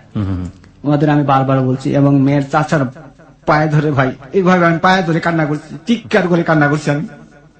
আমি চিৎকার করে বারবার বলছি যে দেখেন চাচা, মানুষ তো অনেক ভাবে অনেক ভুল করে, দেখেন চাচা আমি যদি এই মুহূর্তে আমার বাড়িতে যাই আমাকে মেরে আমাকে আর জিন্দিগি আমার আসতেই দিবে না। আমার শাশুড়ির পায়ে ধরে কান্না করছি, কিন্তু ওনারা কিছুতে আমার কথা শুনে নাই, বরঞ্চ আমাকে লাত্তি দিয়ে ফালাই দিছে। ওর চাচার পায়ে ধরছে, ওর চাচা আমার লাত্তি দিয়ে ফালাই দিছে যে এইটারে দড়িদা বান, আর ওর দুই হাত এভাবে ধরে রাখছে যাতে আমাকে না থামাইতে পারে, এরকম করে দুই হাত ধরে রাখছে। পরবর্তীতে ওর চাচা এসে, এক চাচা এসে আমাকে লাথি মারছে বুকের মধ্যে, লাথি মারার পর ওর দুই হাত বান, ওর দুই হাত বাইন্দা এখানে ফালাই রাখ, এবং ভীষণ ভয় পাইছে সেই মুহূর্তে। তখন আমি ওদেরকে বলতেছি, চাচার পায়ে ধরে বলতেছি, চাচা আমি আমার গার্জিয়ানদের যাবো, সমস্যা না, আমি যাইতেছি আমার গার্জিয়ানের জন্য। তখন এই কথা বলছি বাদে, তখন বলতেছি এখন তুই এই মুহূর্তে তোর গার্জিয়ানের কাছে যা। সাথে সাথে আমার রিক্সা রেখে আমার রিক্সা উঠাই দেয়। তখন আমি যখন রিক্সায় উঠি, তখন রিক্সায় আমি বলেছি হয়তো বা আর জীবনে ওর সাথে আমার কোনোদিন দেখা হবে না, কারণ আমি ঢাকা যেতেছি, ঢাকা থেকে আমার গার্জিয়ান আসবে। আমার গার্জিয়ানে ফোন দিছি, বলছি যে আমার পাসপোর্ট মালামাল সব রেখা দিছে এবং আমাকে আপনাদের আনতে যেতে বলছে। তুই তাড়াতাড়ি চলে আস, তোর পাসপোর্ট 10টা বানাই তুমি, কোনো সমস্যা নেই, তুই শুধু ঢাকা ফিরে কোনো সমস্যা নেই। এই কথা যখন বলছে তখন আমার মনে গায়ে গেছে যে না, ওরা আর আসবে না এখানে, ওরা আসবে না এখানে, সো ও আমাকে সারা জীবনের জন্য খারাপ ভাববে। তখন আমি সাথে সাথে সেনাবাহিনীর ক্যান্টনমেন্ট যাই কক্সবাজার, ওখানে গিয়ে আমি একটা সিভিল সার্জনের সাথে কথা বলি যে ভাইয়া এরকম এরকম ব্যাপার। তখন উনি বলে যে ভাই আমি তোমার কিছু করতে পারতেছি না, কারণ আমাদের সেনাবাহিনীর কিছু করা থাকে না এখানে, তুমি পুলিশের সাহায্য নাও। আমি বলছি থানায় গেলে গোটা ব্যাপারটা অন্যরকম হয়ে যাবে। তখন উনি বলেছে কক্সবাজার রেপ 7 যাও, ওনারা ব্যাটালিয়ন রেপ সরাসরি অ্যাকশন। তখন আমার বলে আগে বেটার তুমি কোর্টে যাও, কোর্টে গিয়ে একটা দরখাস্ত লিখো, মুহিদ দরখাস্ত লিখে পিটিশন তৈরি করে তারপর তুমি ওখানে যাও। তা আমি গিয়ে দরখাস্ত লিখলাম, মোহরিদ দিয়ে 200 টাকার দরখাস্ত লিখে আমি কক্সবাজার রেপ 7 যাই রাত্রে। গিয়ে বিস্তারিত বলার পরে ওরা ওখান থেকে জিডি করে, জিডি করার পরে পরে ওরা সাথে সাথে ব্যাটালিয়ন র্যাব নিয়ে 14 জন র্যাব সদস্য নিয়ে গাড়ি নিয়ে মেয়ের পরিবারের যেখানে আমরা হোটেলে ছিলাম সেই হোটেলে অ্যাটাক করে। হোটেলে এসে ওদের বিশ্রে পাওয়া যায়নি। পরবর্তীতে অফিসার আমার আইডিয়া দিল যে তুমি তাড়াতাড়ি এখন ফোন দিয়ে ওর চাচারে মারে বলো যে তুমি কক্সবাজার সায়েন্স কেন্দ্রের মোড় দাঁড়ায় আছো, তোমার কাছে টাকা পয়সা কিছু নাই, তুমি ঢাকার বাস মিস করছো, এখন তুমি কোথায় যাবা। তখন মেয়ের চাচার আর মারে ফোন দেওয়া বলছি। তখন মেয়ের চাচার মা বলছে যে আমরা আধা ঘন্টার মধ্যে আসতেছি, তুমি দাঁড়াও। তো আমরা এখানে দাঁড়িয়েছি, আর র্যাব সিভিল বেশি দাঁড়ানো ছিল। ওরা আসছে, আসার পর 2 চাচা এবং মা আসছে, আসার পরে র্যাব 2টা কেরাও করছে। ধরার পর র্যাবে বলছে যে ওর বউ এবং ওর কাবির নামা কোথায়, তাড়াতাড়ি দে। ছেলেটারে তুই কি হরানি করছস, মানে বিভিন্ন ধরনের প্রশ্ন করছে। পরে বলতে বলতে র্যাবের কাছে বলছে ঠিক আছে, ওর বউ আছে, আমাদের কাছে আছে, ওর কাবির নামা সবকিছু, পাসপোর্ট সবকিছু আমাদের কাছে আছে, তাই ওর কাছে নিয়ে যা। চেঞ্জিতে করে তারপর সব ওর আম্মা এবং আরেক চাষা এখান থেকে পালাই গেছে। র্যাব ধরছে, এক চাষার ধরছে, আরেক চাষা দুধ দিয়ে পালাই গেছে, ওরা ধরতে পারে না, অন্ধকার তো। ওই চাষা ফোন দিয়ে ওদেরকে বলে দিচ্ছে, ওরা মেয়ে নিয়ে থানায় সিলিন্ডার করছে। থানার থেকে তখন আমরা গেছি আরেক চাষার বাসায়। চাচার বাসায় গিয়ে দেখি যে রুম তালা মারা। তখন আমি শুধু চিৎকার করতেছি যে রুমে তালা মারা, এত বড় তালা মারা। তখন তালা ভাঙতে পারেনি র্যাব, তখন ওসি ফোন করছে, আপনারা থানায় চলে আসেন, মেয়ে আমাদের এখানে থানায় আছে। র্যাবের অফিসার যে বলতেছে যে দেখছ ওরা কত বড় চালাক, এখন থানায় নিয়ে গেছে, এখন গোটা ব্যাপারটা অন্যরকম হয়ে যাবে। আমার বলতেছে তুমি থানায় যাও না, আমরা থানায় ফার্স্টে যাব, তুমি গাড়িতে বসে থাকো। ওনারা সবাই থানার উপরে যাওয়ার পরে পরবর্তীতে আমার ডাকানো হয়েছে। তখন আমি ডাকানোর পরে 2 জন র্যাব আমাকে ওই মুহূর্তে বলছিল বিষয়টা ভালো লাগতেছে না, তুমি পালায় যাও। আমরা বললাম যে তুমি পালাই গেছো, পরে আইসো, পাসপোর্ট সব পাইবা, তোমার গার্জিয়ান নিয়ে এসো, বিষয়টা ভালো লাগতেছে না। কিন্তু আমি যাই নাই সেই মুহূর্তে, কারণ আমি যদি পালা জায়গা ও ভাববে আমার প্রতারক, আমি বেইমান। পরবর্তীতে ওসি আমায় ডাকছে, আমি ওসি গেছি, সামনে গেছি। তা যাওয়ার পরে মেয়ের মারে ডাকছে এবং আমারে ডাকছে। মেয়ের মা বলছে যে ওসি বলতেছে যে ছেলের পরিবারের লোক রাজি আছে, ছেলের পরিবারের সাথে এই মাত্র আমরা কথা বলছি, তো আপনারা রাজি হয়ে যান। ছেলের পরিবার আসতেছে কক্সবাজার আগামীকাল, তো সুতরাং এর মধ্যে আর ই করে লাভ নেই, আপনারা পারিবারিক মিল হয়ে যান। তো এই কথা বলার পর মেয়ের মা বলতেছে যে না, ওর কাছে মেয়ে দিব না, আপনি বললে তো হবে না, আপনার মেয়ের বলতে হবে। তখন মেয়েকে আনন্দ জানাচ্ছে, ও আমার সামনে যখন দাঁড়া করাইছে, আমি তো ভাবছি যে ও আমার কথাই বলবে, ও আমার সামনে দাঁড়ায় বলছে আমার ডিভোর্স দিবে। ভাই আমার চোখের সামনে দাঁড়ায় বলছে আমার ডিভোর্স দিবে। যখন আমার বলছে আমার ডিভোর্স দিবে, তখন আমি ওসির সামনে বলছে যে ও আমাকে যদি ডিভোর্স দেয় তাহলে আমাকে বিয়ে করলো কেন স্যার, আর এত কিছু করার কারণ কি? আর মাথা হাত দিয়ে এমনি দেখা যাচ্ছে মাথা আমি ফাটাইছি। কে ফাটাইছে? মাথা ও ফাটাইছে, হাত দিয়ে বলতেছে মাথা ও ফাটাইছে। তখন আমি অসিরে বললাম যে স্যার আপনার কি বিশ্বাস হয় স্যার আমি ওর মাথা ফাটাইতে পারি? তখন ওসি ওর মাথা দিকে বললো যে না, এই মাথা আজকের ফাটা না, এই মাথা 1 সপ্তাহ আগের ফাটানো হবে, গা শুকায় গেছে। ও আমার দিকে তাকাইতেছিল না, ওর মা আইসা ওর চোখের আড়াল করে রাখছে যাতে আমার চোখে চোখ না পড়ে। পরবর্তীতে যখন ওসি বলে যে ডিসিশন ফাইনাল, ও তোমাকে ডিপোজিট দিয়ে দেবে, তুমি 1 লক্ষ টাকা দিয়ে দিবে কাবিনের, তো তোমার পাসপোর্ট মালা মারলে তুমি চলে যাবে, আমরা কাজে ডেকে ডিপোজিটের ব্যবস্থা করে দিব। তখন আমি ওই যে আগের মাথায় বলছি সেই সময়, ঠিক আছে ও যদি আমার ডিপোজিট দেয় আমি ওকে ডিপোজিট দিয়ে দেবো। আমি সেই সময় আগের মাথায় বলছি যার জন্য করলাম চুরি সেই বলতেছে চোর, তো ও আমাকে ডিপোজিট দিয়ে দিলে আমি ওকে ডিপোজিট দিয়ে দেবো। তো এই কথা বলার পর ঠিক আছে তোমার টাকা দাও। আমি বলছি এই মুহূর্তে আমার কাছে 1 লক্ষ টাকা ক্যাশ নেই, আমার গার্জিয়ান আসার সময় দেওয়া হোক। আমার গার্জেনের সাথে কথা বলা দিছি, কথা বলা দেওয়ার পর আমার গার্জেন বলছে আগামীকাল আমরা আসতেছি। তো সে বললো তোমার একদিন সময় দেওয়া হলো। তো একদিন আমরা থানায় রইলাম, এখানে থানায় থাকার পর একদিন তো সারা রাত্র তো আর ঘুম নেই, আমি সারা রাত্র নামাজ পড়ছি, নামাজ পড়ে আল্লাহর কাছে বলছি আল্লাহ জীবনে যদি কোনো গুনাহ করে থাকি তুমি ক্ষমা করো, অন্তত আমি বিয়ে করছি তুমি ওর সাথে আমার মিলটা করাই দিও, জীবনের অন্য কোনো কিছু তুমি কেন আমার একটা হাত পাও চক্ষু যা খুশি একটা কেটে নিও, কিন্তু ওর সাথে আমার মিলটা করে দিও, ওরা ছাড়া আমি বাঁচবো না কোথা। আমি ফজরের নামাজ পড়ে সব বলছি এবং ঈশারের নামাজ পড়ে বলছি, সারা রাত্র আমি ঘুমাই নেই, থানার মধ্যে আমি সারা রাত্র জেগেছিলাম। আমি মোবাইলে কথা বলছি, সেই সময় নাইট ডিউটি এক অফিসার ছিল, আইসা আমার মোবাইলটা থাবাদা নিয়ে যেতে এসেছিল, আমার একটা থাপ্পড় মারছে অফিসার আইসা, এরকম মোটা এরকম লম্বা উঁচু ধরা। কার সাথে কথা বলতেছি? আমি কথা বলতে চাইছিলাম আমার পরিবারের লোকের সাথে। ওকে। থাপ্পড় মারার পর আমি ওকে 200 টাকা দিছি, 200 টাকা দেওয়ার পরে ও চলে গেছে। তারপরের দিন সকালবেলা আমাকে ওসি ডাকছে, ওসি ডাকার পরে বলতে তোমার গার্জেন, আমি আমার গার্জেন আসতেছে। তো আমার গার্জেন সন্ধ্যা বিকাল 5টার দিকে, সেই সময় ওরা ওইখানকার যাই হোক যারা গণ্যমান্য ব্যক্তি ছিল তাদেরকে নিয়ে আসছে। নিয়ে আসার পরে ওরা আমাকে 54 মামলা তৈরি করছে, এখন আমার কোর্টে চালান করে দিবে 54 মামলা দিয়ে। আমার গার্জেন অলরেডি চিটাগাং পৌঁছে গেছে। তখন আমি অফিসে বলতেছি স্যার আমার গার্জেন পৌঁছে গেছে, এই মুহূর্তে আমাকে এসব করার মানে কি? ওসি আমার কোনো প্রশ্নের উত্তর দেয়নি এবং আমাকে 54 মামলা দিয়ে আমাকে চালানের ব্যবস্থা করে। এবং সেই মুহূর্তে ও ওখানে তারা ছিল স্টেটমেন্ট নেওয়া হয়, স্টেটমেন্ট, হ্যাঁ স্টেটমেন্ট যখন নেওয়া হয় তখন ওই লিখিত স্টেটমেন্ট দেয়, সেই অনুসারে কেস তৈরি করা হয়। ও যখন নাকি সামনে ওখানে বসে রয়েছে, আমি এখানে দাঁড়ানো, আমার হাতে হ্যান্ডকাপ পরায়, যখন ও আমার সামনে দেখতেছে, আমি শুধু ওর দিকে তাকাইয়া শুধু আমার চোখের পানি অটোমেটিকলি পড়তেছে, চোখের পানি আমি চাইতেছি না চোখের পানি আমার সামনে ফাঁকা, কিন্তু অটোমেটিকলি পড়তেছে। তারপর আমি স্যার আমার একটু হ্যান্ডকাপটা খোলেন, স্যার আমি একটু টয়লেটে যাবো। এই কথা টয়লেটের কথা বলতে গিয়ে বেসিং এর মধ্যে ইচ্ছা মতন চিৎকার পাচ্ছি, ইচ্ছা মতন চিৎকার পাইরা পানি দিয়ে মুখ ঠুক দিয়ে আইসা যাতে ওরা না বুঝতে পারে। তারপরে আমি আইসা হ্যান্ডকাপ পরেছে, হ্যান্ডকাপ পরানোর পর আমি বলছি যে স্যার হ্যান্ডকাপটা টাইট হয়েছে। এই কথাটা বলছি বাদে ও পুলিশ আমার একটা থাপ্পড় মারছে। আমার থাপ্পড়টা বড় কথা না, যখন অরুরে থাপ্পড়টা মারছে ও সরাসরি ফেস টু ফেস ভাই আমার দিকে তাকাইছিল, একদম ফেস টু ফেস তাকাইছিল।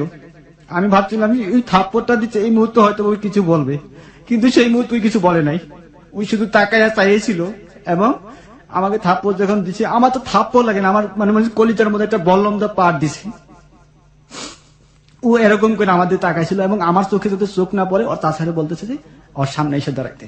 ওর চাষা কি করলো, ওর সামনে এসে দাঁড়াইলো, আমার কুকুরের মতো টাইনা নিচ্ছে, রশি দিয়ে বাইন্দা হ্যান্ডকাপ পরে কুকুরের মতো টাইনা নিচ্ছে। আমি বারবার পিছন দিকে চিৎকার করে ওর মারে এবং চাষার হাতে ধরে অনুরোধ করতেছিলাম যে দেখেন মানুষের জীবনে ভুল, হ্যাঁ আমি ছোট মানুষ, ভুল করছি, আমারে ক্ষমা করেন, আমি রেপ ডেকে ভুল করছি, আমারে ক্ষমা করেন, দেখেন আমার জীবনটা নষ্ট করেন না, আমার ভবিষ্যৎটা নষ্ট করেন না, আমার ফিউচারটা নষ্ট হয়ে যাবে। ওর মা এবং চাষার চিৎকার করে বলছে এবং পুলিশে আমাকে কুত্তার মতো টাইনা নিচ্ছে এবং ওরে বারবার বলছে যে সুইটি তুমি এরকমটা করো না, এরকমটা করা ঠিক হবে না, আমার সাথে তুমি এরকম বেইমানি করতেছো, এই বেইমানি করা ঠিক হবে না, কারণ কোনো মানুষের সাথে এরকম বেইমানি করা ঠিক না, পৃথিবীর কোনো মানুষের সাথে এরকম বেইমানি করা ঠিক না। সেই মুহূর্তে আমাকে টেনে হেসড়ে নিয়ে যেতেছিল এবং ও ওর বাসায় চলে যেতেছিল সুন্দরভাবে ওর চাচার সাথে।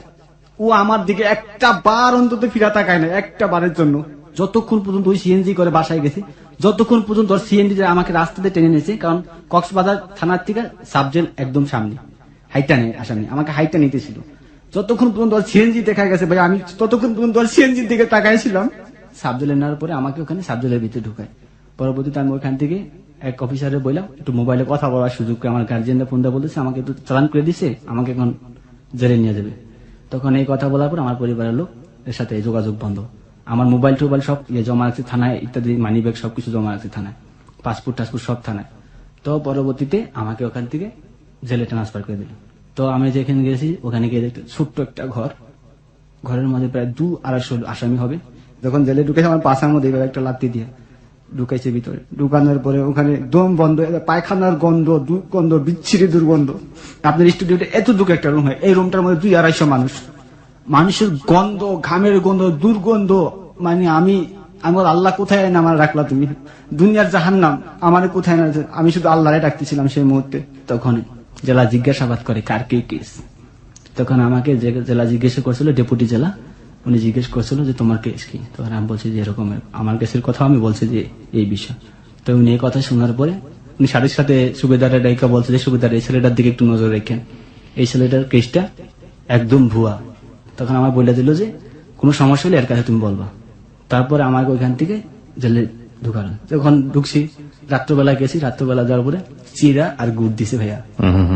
প্রচন্ড ক্ষুধা সেই মুহূর্তে আমার, কারণ আমি গত রাত থেকে খাওয়া দাওয়া কোনো কিছু করিনি, মুখে চাবাই তো মন করতেছে না। কিন্তু তারপর আমি চিরা গুড় কুকুরের মতো, মানে কুকুর যেরকম মানুষ খাবার দিলে খাও খাও করে খায় না, ঠিক সেইভাবে আমি চিরার গুড় চাবাই খাইছি। কারণ ক্ষুধা, আমার নিজের ক্ষুধা আমি নিজে কন্ট্রোল করতে পারি না। তারপরে ওখানে এই সারা নামাজ পড়ে সবাই জেলখানার নিয়ম কানুন বা অন্যরকম, সেই নিয়ম কানুনের মাধ্যমে নিয়ম কানুন শিখাই দিল, এইভাবে চলতে হবে। তারপর আমি দীর্ঘ 6 মাস জেলে ছিলাম। আমি তাহাজ্জুদের নামাজ পড়তে পড়তে আমার এই কপালে কহর ফেলাই দিয়েছিলাম, আমার আঁটুর মধ্যে দাগ ফেলাই দিয়েছিলাম। আমার জেলখানায় সবাই বলতো প্রেমিক পুরুষ, যে আমার এই কথা শুনতো সবাই চোখের পানি ফেলাইতো যে ভাই তোমার এরকম। কতদিন ছিলেন জেলে আপনি? আমি দীর্ঘ 6 মাস জেল ছিলাম। এর মধ্যে আপনার পরিবার আপনার সঙ্গে দেখা করেনি? হ্যাঁ, আমার পরিবার লোক দেখা করছি, আমার পরিবার লোক সবাই আমার সাথে দেখা করছে। তো আমার বলেছে যে 15 দিন তোর যে মামলা দিচ্ছে 54 মামলা, এই মামলার 15 দিন তোর জামিন হয়ে যাবে। তার 2 দিন পরে আরেকটা মামলা দিচ্ছে 7-9 দ্বারা, নারী নির্যাতন, অপহরণ, দর্শনের সহায়তা করিয়া, এই মামলাটা দিচ্ছে তারপর দিন। এবং কক্সবাজার মডেল থানার মামলাটা উকিয়া থানায় ট্রান্সফার করে নিয়ে গেছে, ওদের থানায় নিয়ে গেছে। তারপরে আমাকে 7-9 ধারা দিছে। এই ধারা দেওয়ার পরে আমার পরিবারের লোক অনেক চেষ্টা করছে, হাইকোর্টে নিয়েছে, কিন্তু মামলার জামিন হয় নাই। পরবর্তীতে ওদের সাথে আপোষ করছে, ওদেরকে 4-5 লক্ষ টাকা দিয়ে, 5 লক্ষ প্রায় 5 লক্ষ টাকার থেকে টাকা দিয়ে আমাকে জামিনে বাহির করে আপোষে 6 মাস পরে। এবং এই 6 মাসের মধ্যে জেলখানায় আমি ওকে চিঠি দিছি, এবং যখন নাকি আমি কোর্টে আসছি, কোর্টে আইসা দিয়ে আমি মোবাইলে পর্যন্ত কথা বলছি, ওর মার সাথে, ওর চাচার সাথে, ওর ভাইয়ের সাথে। ওর সাথে কথা বলেননি? ওর সাথে কোনো কথা বলতে দেয়নি, কথা বলার কোনো সুযোগ দেয়নি। ওই সময়ের পর থেকে এখন পর্যন্ত কি আপনার ওর সাথে কোনো কথা হয়েছে? হ্যাঁ হয়েছে, পরে হয়েছে। আমি যখন বাইরে হয়েছি। কি জিজ্ঞেস করেছিলেন ওকে, ও কি বলেছিল? আমি যখন বাইরে হয়েছি ওর ফ্রেন্ডের সাথে, আমার নাম এক রুবেল নামে একটা ছেলে ছিল, ওর ফ্রেন্ডের সাথে যোগাযোগ করি ফার্স্টে। পরবর্তীতে ওর ফ্রেন্ড আমার সাথে ওর কথা বলার সুযোগ করে দেয়। তখন ওর মাধ্যমে ওর কাছ থেকে জানতে পারলাম তুমি ওই সময় এসব কি কারণে বলছিলা। তখন উনি আমার এই কথাগুলোই বলছিল যে আমার পরিবার লোক বলছে তুমি না 2-3টা বিয়ে করছো, তুমি বকাটে ছেলে, তুমি ছেলে ভালো না, এর আগে 2-3টা বিয়ে করছো, তুমি প্রতিবার সফরে আসো, সফরে এসে এরকম খারাপ কাজ করো, এগুলা বলছে। যে আমার পরিবার লোক এগুলো আমায় বুঝাইছে। আর সেই সময় আমি প্রচন্ড ভয় পাইছিলাম, কারণ তুমি আমার চাচা আমার মারে রেপ দিয়ে মাইর খাওয়াইছো, বিভিন্ন ধরনের কথা, এই ধরনের কথা। আর আমি সেই সময় এগুলা ভুল যায়, আমি বলছি তুমি বিয়ে করছো আর তোমার বউ বাচ্চা আছে। তখন আমি বললাম যে আমার বয়স 24 বছর, আমি 24 বছর মধ্যে 3টা বিয়ে কি করে করি, আর 3টা বিয়ে যদি করি আমার বাচ্চা কাচ্চা কি করে হয়, এই 24 বছর বয়সে তুমি এগুলা কি করে বিশ্বাস গেলা। তখন ওই কান্না করতেছিল, তখন ও আমাকে বলতেছে যে আমার ভুল হয়ে গেছে। আশেপাশে সে পুনরায় আবার আমার কাছে কান্না করতেছে, তুমি আমার এসে আবার নিয়ে যাও। তো পরবর্তীতে আমি বলছি যে আর সম্ভব হবে না, তুমি যদি একমাত্র পারো কোর্টে দাঁড়ায় যদি জজের সামনে বলতে পারো যে মহামান্য আদালত, আমি আমার পারিবারিক চাপে এই সমস্ত কথা বলতে বাধ্য হয়েছি এবং আমি আমার স্বামীর জেল কাটাইছি 6 মাস দীর্ঘদিন, সেটা আমার পরিবারের চাপে পড়া, এখন আমি আমার স্বামীর চাই, তাহলে আমাদের দুজনের মিল হবে, এছাড়া আর কোনো সময় মিল হবে না। তো সামনের কোর্টে তুমি যদি ধারা করা তুমি এই কথা বলবা। তখন ওর সাথে আমার যুক্তি হলো, ও বললো যে ঠিক আছে আমি এই কথা বলবো হালুম। আমার বলতেছে, আমার একটা SMS পাঠিয়েছিল যে হালুম তোমার যদি কোনো পেপারে সাইন করতে বলে তুমি জীবনও কোনো পেপারে সাইন করবে না। আমি আজ পর্যন্ত কোনো কিবরিয়া ভাই, আমি আজ পর্যন্ত কোনো পেপারে, আমার ভাইয়ের আমি পেপার টান্দা ছিঁড়া ফেলাইছি, আজ পর্যন্ত আমি কোনো পেপারে সাইন করিনি, এবং আমার কেসের কাগজটা পর্যন্ত আমি সাইন করিনি ভয়ে। এবং ও বলছিল যে SMS এ যে আমি কোনদিন কোনো পেপারে সাইন করবো না। তো পরবর্তীতে ওর কোর্টে দাঁড়ানো করানোর কথা ছিল, আমি বলছি তোমার কোর্টে দাঁড়া করে না করে। এদিক দিয়ে আমার সিঙ্গাপুরের IP লাগাই দিছে, সাথে সাথে এখান থেকে আমার IP বাইরে গেছে। IP বাইরে যাওয়ার পরে কোম্পানিতে জরুরি লোক লাগবে, তখন আমার চলে যেতে হবে। তো আমি কোর্ট ডেট দিয়েছি 1 তারিখে, এদিক দিয়ে আমার 4 তারিখে ফ্লাইট।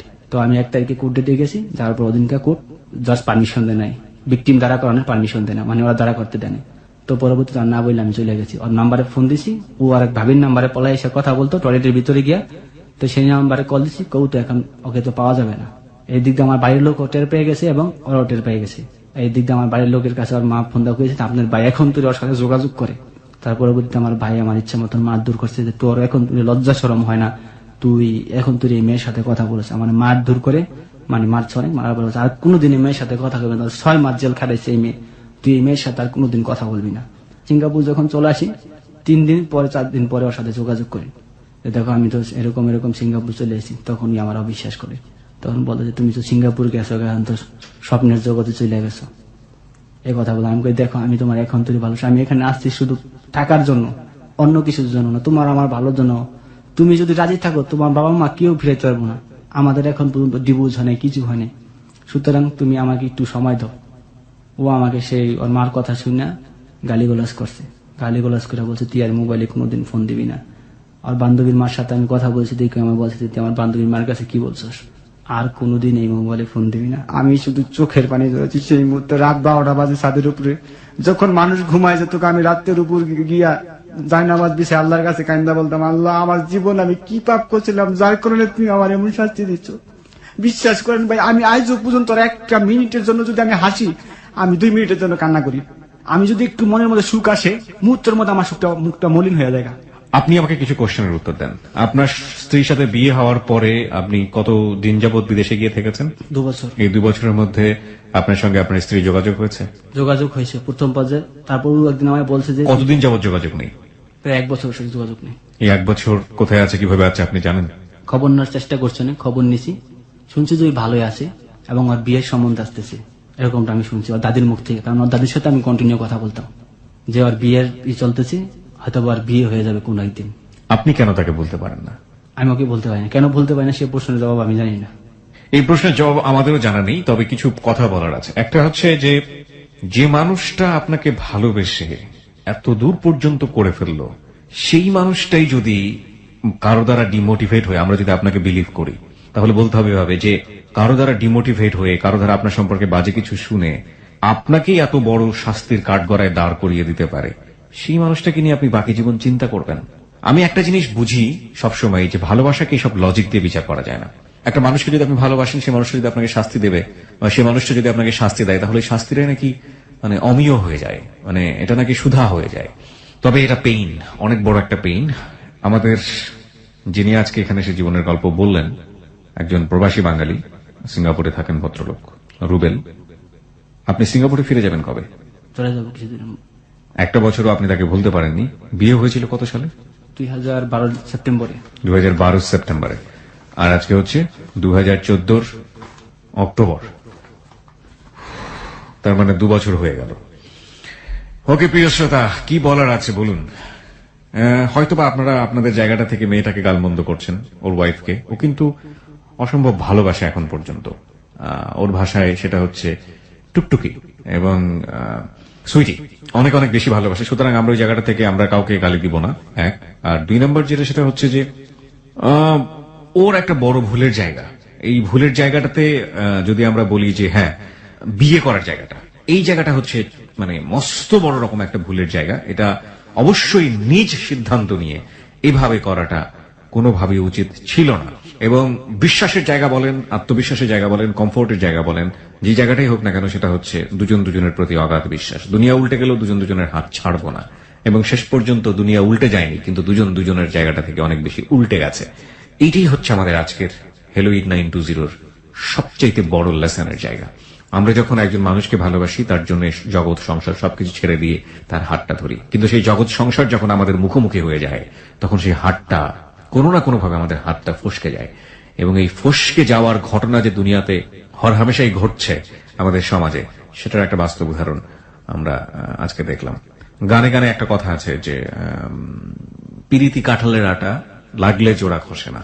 এই কাঁঠালের আঠার মতো প্রেম আজকের এই সময় বা আজকের এই জগতে খুঁজে পাওয়া খুব দুষ্কর। এবং তারপরও সুপার গ্লু যেখানে কাজ করে না, সেখানে কাঁঠালের আটা কতটুকু বা কাজ করবে। যাই হোক, একটা কথা বলার আছে যে আমরা যেন রুবেলের কাছ থেকে এই লেসনটা নেই যে আমরা যারা এরকম সিদ্ধান্ত নিয়ে ফেলি, হ্যাঁ, বিয়ে শাদীর ক্ষেত্রে পরিবারকে দূরে রেখে, আইনকে দূরে রেখে, নিয়মকে দূরে রেখে, তারা ওই আইনের মুখোমুখি হলে, সামাজিকতার মুখোমুখি হলে, পরিবারের মুখোমুখি হলে কতটুকু নিজেরা ধকল সামলিয়ে উঠতে পারবো, এবং সেই সময়টাতে ওই কথাটা ঠিক থাকবে তো যে হ্যাঁ, যাই হোক না কেন, যেটাই হোক না কেন, মরে যাবো তোমার জন্য, তবুও তোমাকে ছাড়বো না। কারণ আমরা দেখেছি ম্যাক্সিমাম টাইম পুলিশের কাছে গেলে বা আইনের কাছে গেলে শেষ পর্যন্ত পরিবারেরই পক্ষ নেয়, ওই ভালোবাসার মানুষের পক্ষ নেয়, কথাটা মনে থাকে না, মাথায় থাকে না। হরহামেশা দুই একটা যে এক্সেপশনাল ঘটনা তা কিন্তু না। এবার আপনি আপনার জায়গা থেকে আপনার জীবনের ক্ষেত্রে একটু চিন্তা ভাবনা করে নেবেন, এইরকম রুবেলের মতো যেন আপনার জীবন না হয়, এটাই হচ্ছে আমাদের বলা।